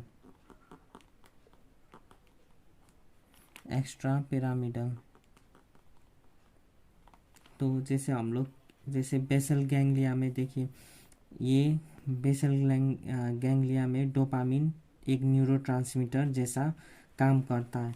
पर साइकोसिस का पेशेंट में, एक पेशेंट साइकोसिस है, साइकोसिस का पेशेंट है जिसमें हम लोग जैसे इसमें क्या होता है, साइकोसिस का पेशेंट में डोपामिन का लेवल इंक्रीज्ड होता है। और हम लोग क्या करते हैं, साइकोसिस में डोपामिन का लेवल इंक्रीज होता है, तो हम लोग ट्रीटमेंट देकर क्या करवाते हैं, डोपामिन का लेवल को डिक्रीज करवाते हैं। तो डोपामिन का लेवल को डिक्रीज करवाने के लिए हम लोग ने जैसे क्लोप्रोमाजिन यूज़ किया। Chlorpromazine is use to reduce dopamine level in cognitive area. और ये देखिए ये एरिया है, ये कोग्निटिव एरिया, इसमें डोपामिन का लेवल इंक्रीज्ड है। तो हम लोग ने क्लोप्रोमाजिन ड्रग दिया। तो जब हम लोग ने जैसे ये ब्लड, जैसे ये एक ब्लड ब्रेन बैरियर है, जैसे हम लोग ने क्लोप्रोमाजिन ड्रग दिया, तो जो ये ड्रग है ये यहाँ पर आकर ऐड करता है, यहाँ का जो बढ़ा हुआ डोपामिन का लेवल है इसको नॉर्मल करवाने में हेल्प करता है। पर जो डोपामिन जैसे बेसल गैंग्लिया में है और एरिया में वॉमिटिंग सेंटर में है, तो वहाँ पर तो ऑलरेडी डोपामिन का लेवल क्या है, नॉर्मल है यहाँ पर तो पहले से। पर ये ड्रग आकर क्या करवाता है, यहाँ पर तो एक्ट करता है कोग्निटिव एरिया में, यहाँ पर तो बढ़ा हुआ डोपामिन का लेवल डिक्रीज करवाने में हेल्प करता है, जिसकी वजह से साइकोसिस मतलब क्या होता है, इम्प्रूव्ड होता है। साइकोसिस का जो भी सिम्टम्स है वो क्या होता है, इम्प्रूव्ड होता है। पर जहाँ पर नॉर्मल है वहाँ पर भी अगर डोपामिन का लेवल डिक्रीज हुआ तो इसकी वजह से कोई ना कोई तो एडवर्स इफेक्ट होता है। तो अगर नॉर्मल जो डोपामिन का एक्टिविटी है बेसल गैंग्लिया में वो अगर रिड्यूस हुआ, तो अगर ये रिड्यूस हुआ तो इसकी वजह से क्या होता है, मतलब एक एडवर्स इफेक्ट होता है। इसको हम लोग बोलते हैं ड्रग इंड्यूस पार्किनिज्म। इसको हम लोग बोलते हैं ड्रग इंड्यूस पार्किनिज्म। फिर मतलब ये इसमें क्या होता है, इनवॉलेंट्री मूवमेंट होता है, ट्रीमर होता है, मसल स्पाज होता है, रिजिड होता है, और मूवमेंट क्या होता है, मूवमेंट बिकम स्लो। तो हम लोग ने क्या पढ़ा, देखिए जैसे एक पेशेंट है साइकोसिस का, उसका कोग्निटिव एरिया में डोपामिन का लेवल इंक्रीज्ड है, तो हम लोग चाहते हैं कि कोग्निटिव एरिया में डोपामिन का लेवल डिक्रीज करवाने चाहते हैं, मतलब एक नॉर्मल रेंज में लाने चाहते हैं। तो हम लोग ने क्या दिया, क्लोप्रोमाजिन ड्रग यूज़ किया। जब क्लोप्रोमाजिन ड्रग हुआ तो ये एक ड्रग है, ये तो ऐसा नहीं कि कोग्निटिव एरिया में सिर्फ एक्ट करेगा, ये तो बॉडी का एवरी ऑर्गन में जाएगा, और जब ये बॉडी का एवरी ऑर्गन में जाएगा, कोग्निटिव एरिया में भी जाएगा, तो जहाँ पर बढ़ा हुआ एक्शन है वहाँ तो वो नॉर्मल करवा देता है, पर जहाँ पर नॉर्मल एक्शन है, जैसे बेसल गैंग्लिया में तो डोपामिन का एक्टिविटी नॉर्मल था, पर जब ये ड्रग बेसल गैंग्लिया में भी जाता है तो यहाँ का डोपामिन का लेवल डिक्रीज होता है, और जब बेसल गैंग्लिया में डोपामिन का लेवल डिक्रीज होता है तो इसकी वजह से पार्किनिज्म होता है।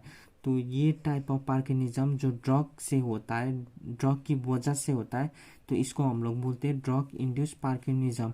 तो जब ये पार्किनिज्म होता है तो इसकी वजह से क्या होता है, इनवॉलेंट्री मूवमेंट होता है, ट्रिमर होता है, मसल स्पाज होता है, रिजिड होता है, मूवमेंट होता है, एंड मूवमेंट जो भी होता है वो वेरी स्लो होता है। तो ये एक टाइप ऑफ एडवर्स इफेक्ट है, एक्स्ट्रा पिरामिडल एडवर्स इफेक्ट है।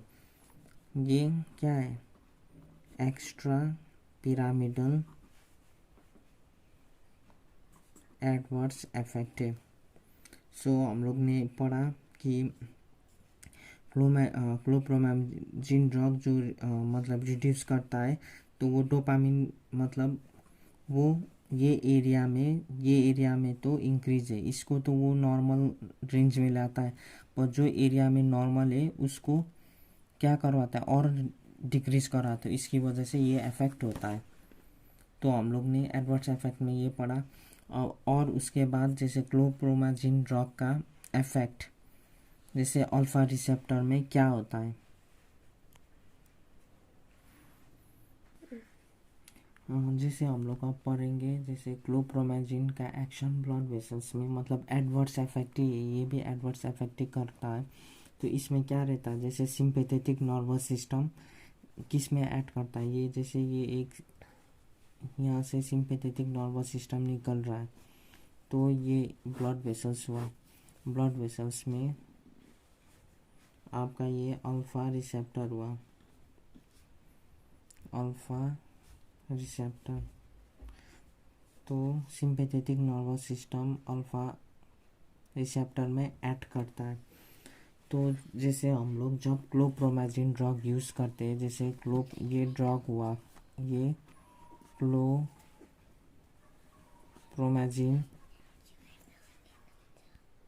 तो जैसे हम लोग जब क्लोप्रोमाजिन ड्रग यूज़ करते हैं तो क्लोप्रोमाजिन ड्रग आकर ये अल्फा रिसेप्टर को ब्लॉक करता है, ये ब्लॉक करता है अल्फा रिसेप्टर को, ब्लॉक अल्फा रिसेप्टर। और जब अल्फा रिसेप्टर ब्लॉक होता है, ब्लॉक अल्फा रिसेप्टर, और जब ये अल्फा रिसेप्टर ब्लॉक होता है तो due to this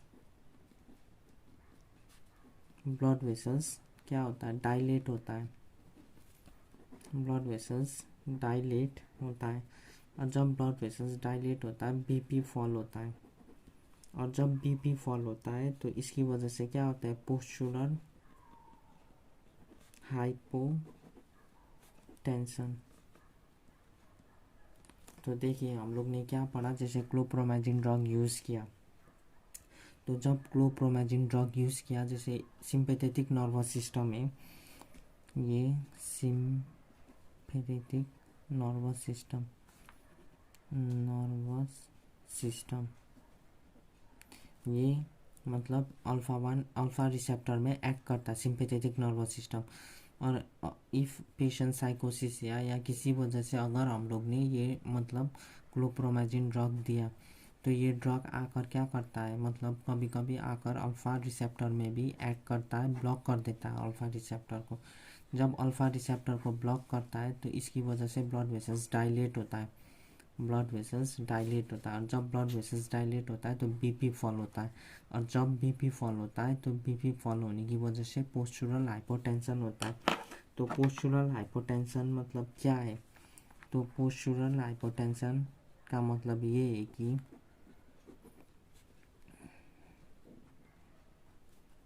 postural hypotension मतलब जब एक पेशेंट लाइंग डाउन है, ये मतलब सो रहा है ये पेशेंट, तो इसका बीपी नॉर्मल बीपी 120/80 है इसका। और जब पेशेंट स्टैंड होता है, मतलब जब पेशेंट स्टैंड होता है तो इसका बीपी जैसे जो ये सिस्टोलिक बीपी है तो ये 100 होना, और जो डायस्टोलिक बीपी है 80 होना। तो लाइंग पोजीशन में बीपी नॉर्मल होना, और जब पेशेंट स्टैंड होना तो इसकी वजह से बीपी डिक्रीज होना। तो ये स्टैंडिंग अप में बीपी है, स्टैंडिंग अप में बीपी है, और ये while lying down, while lying down. तो इस केस में इसको हम लोग क्या बोलते हैं? पोस्चुरल हाइपरटेंशन बोलते हैं। जैसे सोते टाइम बीपी नॉर्मल होना, और जब भी पेशेंट मतलब स्टैंड अप पोजीशन में होता है तो उसका बीपी डिक्रीज होना, और इसकी वजह से इसी को हम लोग बोलते हैं पोस्चुरल हाइपोटेंशन। और पोस्चुरल हाइपोटेंशन की वजह से जैसे विजुअल ऑब्स्कुरेशन होता है, टिटेनस टिनिटस होता है, ये सब मतलब होता है। तो जब भी पेशेंट्स में अगर पोस्चुरल हाइपरटेंशन हुआ तो हम लोग क्या करते हैं? पेशेंट को मतलब जैसे लेटा हुआ है तो डायरेक्टली हम मतलब पेशेंट को बोलते हैं स्लोली स्लोली पहले अपना हैंड और लेग को मतलब चलाना, फिर उसके बाद स्लोली स्लोली उसको मतलब बोलते धीरे धीरे मतलब उठना। ऐसा नहीं कि सोया हुआ है एकदम धड़ाक से उठ जाना, उस टाइप को हम लोग नहीं बोलते, स्लोली स्लोली उठने को बोलते। तब पेशेंट में थोड़ा बहुत मतलब ये जो पोस्चुरल हाइपोटेंशन है थोड़ा बहुत कम होने का मतलब वो होता है। सो हम लोग जब वाइल मतलब ये क्लोप्रोमाजिन ड्रग लेते हैं, जब ये लेते हैं फॉर जैसे फ्यू डेज के लिए जैसे पोस्चुरल हाइपोटेंशन हैपन, फिर लेटर क्या होता है मतलब बाद में बॉडी एडजस्ट कर लेता है, लेटर बॉडी गेट एडजस्टेड, मतलब बाद में ये नहीं होता। पहले शुरुआत के टाइम में जब क्लोप्रोमाजिन हम लोग पहली बार हम लोग ले रहे हैं तो उसका फ्यू डेज में हम लोग को पोस्चुरल हाइपोटेंशन जैसा कुछ होता है, पोस्चुरल हाइपोटेंशन ही होता है। फिर उसके बाद बॉडी एडजस्ट हो जाता है तो वो नहीं होता है।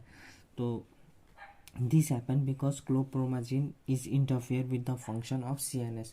तो पोस्चुरल हाइपरटेंशन क्यों होता है? क्योंकि क्लोप्रोमाजिन ने किसके साथ इंटरफेयर किया? सिंपैथेटिक नर्वस सिस्टम का फंक्शन के साथ इंटरफेयर किया, इसकी वजह से पोस्चुरल हाइपरटेंशन होता है। तो क्लोप्रोमाजिन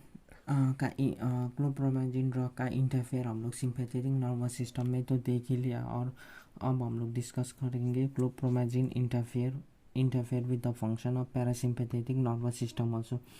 अब पैरासिम्पैथिक नर्वस सिस्टम में कैसे इंटरफेयर करता है क्लोप्रोमाजिन ड्रग, उसको हम लोग देखते हैं। तो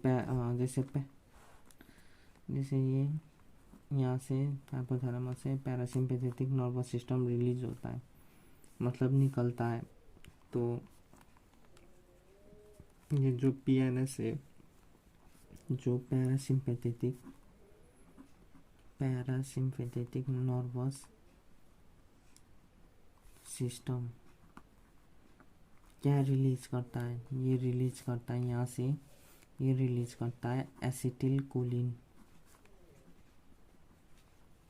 और एक्ट कहाँ पर होता है? ये होता है ये एक्ट होता है कोलिनर्जिक रिसेप्टर में। देखिए पैरासिम्पैथेटिक नर्वस सिस्टम जो हाइपोथैलेमस से एक वायरिंग निकलता है, तो नर्व एंडिंग से एसिटिल कोलिन रिलीज होता है। ये एसिटिल कोलिन कहाँ पर एक्ट होता है? कोलिनर्जिक रिसेप्टर में एक्ट होता है। जब हम लोग जैसे ये ड्रग हुआ, जब हम लोग क्लोप्रोमेजिन ड्रग दिया, हम लोग ने क्लोप्रोमेजिन ड्रग गिवन। सो जब हम लोग क्लोप्रोमेजिन ड्रग देते तो क्लोप्रोमेजिन ड्रग आकर कोलिनर्जिक रिसेप्टर को ब्लॉक कर देता है। ये ड्रग क्या करता है? ब्लॉक कर देता है। किसको? एसिटिल कोलिन को, एक्शन को ब्लॉक करता है। जैसे हम लोग ने क्लोप्रोमेजिन दिया, तो क्लोप्रोमेजिन ड्रग दिया तो इसकी वजह से जो एसिटिल कोलिन का action, acetyl Colin action get blocked in cholinergic receptor. और जब एसिटिल कोलिन का एक्शन ब्लॉक होता है कोलिनर्जिक रिसेप्टर में, इसकी वजह से क्या होता है? ड्राई माउथ होता है, मुंह सूखता है, कॉन्स्टिपेशन होता है,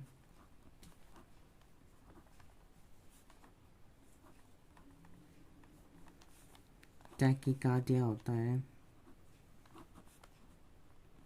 टैकीकार्डिया हैपन, और heart rhythm get disturb, mean arrhythmia में हैपन, एरिथमिया में हैपन। और जैसे हम लोग जानते हैं जो पैरासिम्पैथेटिक पीएनएस नर्वस सिस्टम है, पैरासिम्पैथेटिक नर्वस सिस्टम, ये हेल्प इन यूरिनेशन, मतलब यूरिनेशंस में हेल्प करता है। फ्रॉम ब्लैडर टू यूरिनेट, मतलब ब्लैडर से यूरिनेट में हेल्प करवाता है, मतलब यूरिनेशंस में हेल्प होता है। पर जब कोलिनर्जिक जब भी क्लोप्रोमेजिन ड्रग की वजह से जब एसिटिल कोलिन का एक्शन ब्लॉक होता है, गेट ब्लॉक्ड इन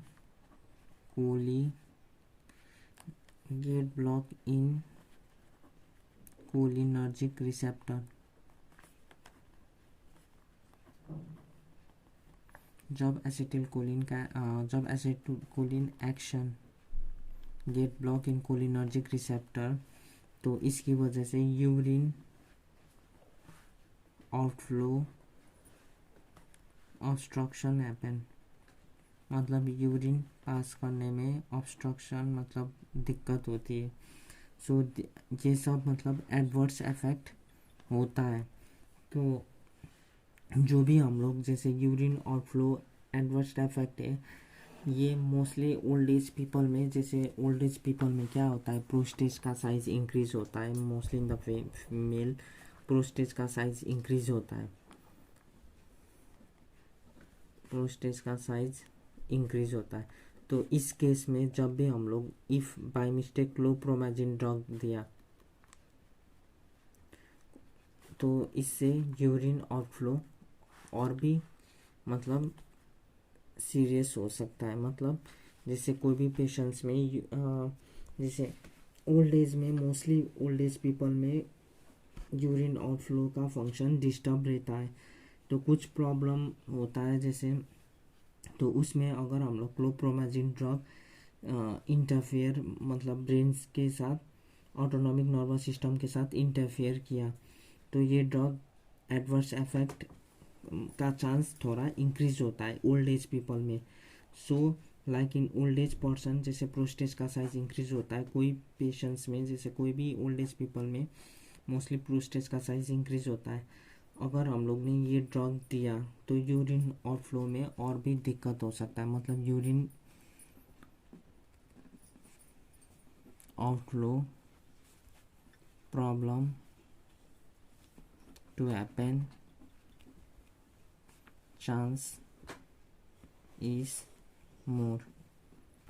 तो इफ देर इज 1% जैसे ये हुआ जो, तो हम लोग मोस्टली जैसे ओल्ड एज में मोस्टली हम लोग सोच समझ कर ही ड्रग लेते हैं। और इफ़ और 1% का जिसका हार्ट रेट क्या है मतलब ज़्यादा है, और ये पर्सन को हार्ट रेट ज़्यादा है, और ये पर्सन को अगर हम लोग क्लोप्रोमाजिन दिया, chlorpromazine given, then this drug can create problem, मतलब ये ड्रग से प्रॉब्लम क्रिएट हो सकता है। क्योंकि इफ़ जैसे जिसका हार्ट रेट ऑलरेडी इंक्रीज है, then if this person chlorpromazine is given, then this drug और भी प्रॉब्लम क्रिएट कर सकता है। तो मोस्टली दिस ड्रग का हम लोग ने गुड थिंग्स भी देखा, इसका मतलब बैड थिंग्स भी देखा। हम लोग ने मोस्टली सारा चीज़ इसका कवर किया। तो मतलब हम लोग यहीं पर ये बोलने चाहते हैं, और भी कुछ चीज़ इसका जो लेफ़्ट ओवर है वो हम लोग नेक्स्ट क्लास में डिस्कस करेंगे। तो मैं ये बोलना चाहता हूँ, जैसे ये कोई भी ड्रग हम लोग ले रहे हैं, इसका ये 100% मतलब नहीं रहता है कि वो सेफ ड्रग है। उसकी वजह से मतलब मिनिमल एडवर्स इफेक्ट तो होता ही है, और मतलब कोई ड्रग से मिनिमल होता है, कोई ड्रग से मतलब कुछ ना कुछ तो एडवर्स इफेक्ट होता है जो मिनिमल स्टेज में होता है, उससे उतना फ़र्क नहीं पड़ता है। तो हम लोग ने एक क्लोप्रोमाजिन ड्रग का विषय में जैसे पढ़ा। तो आपको कैसा लगा ये देखकर लाइक शेयर और सब्सक्राइब कीजिए चैनल को। Thank you.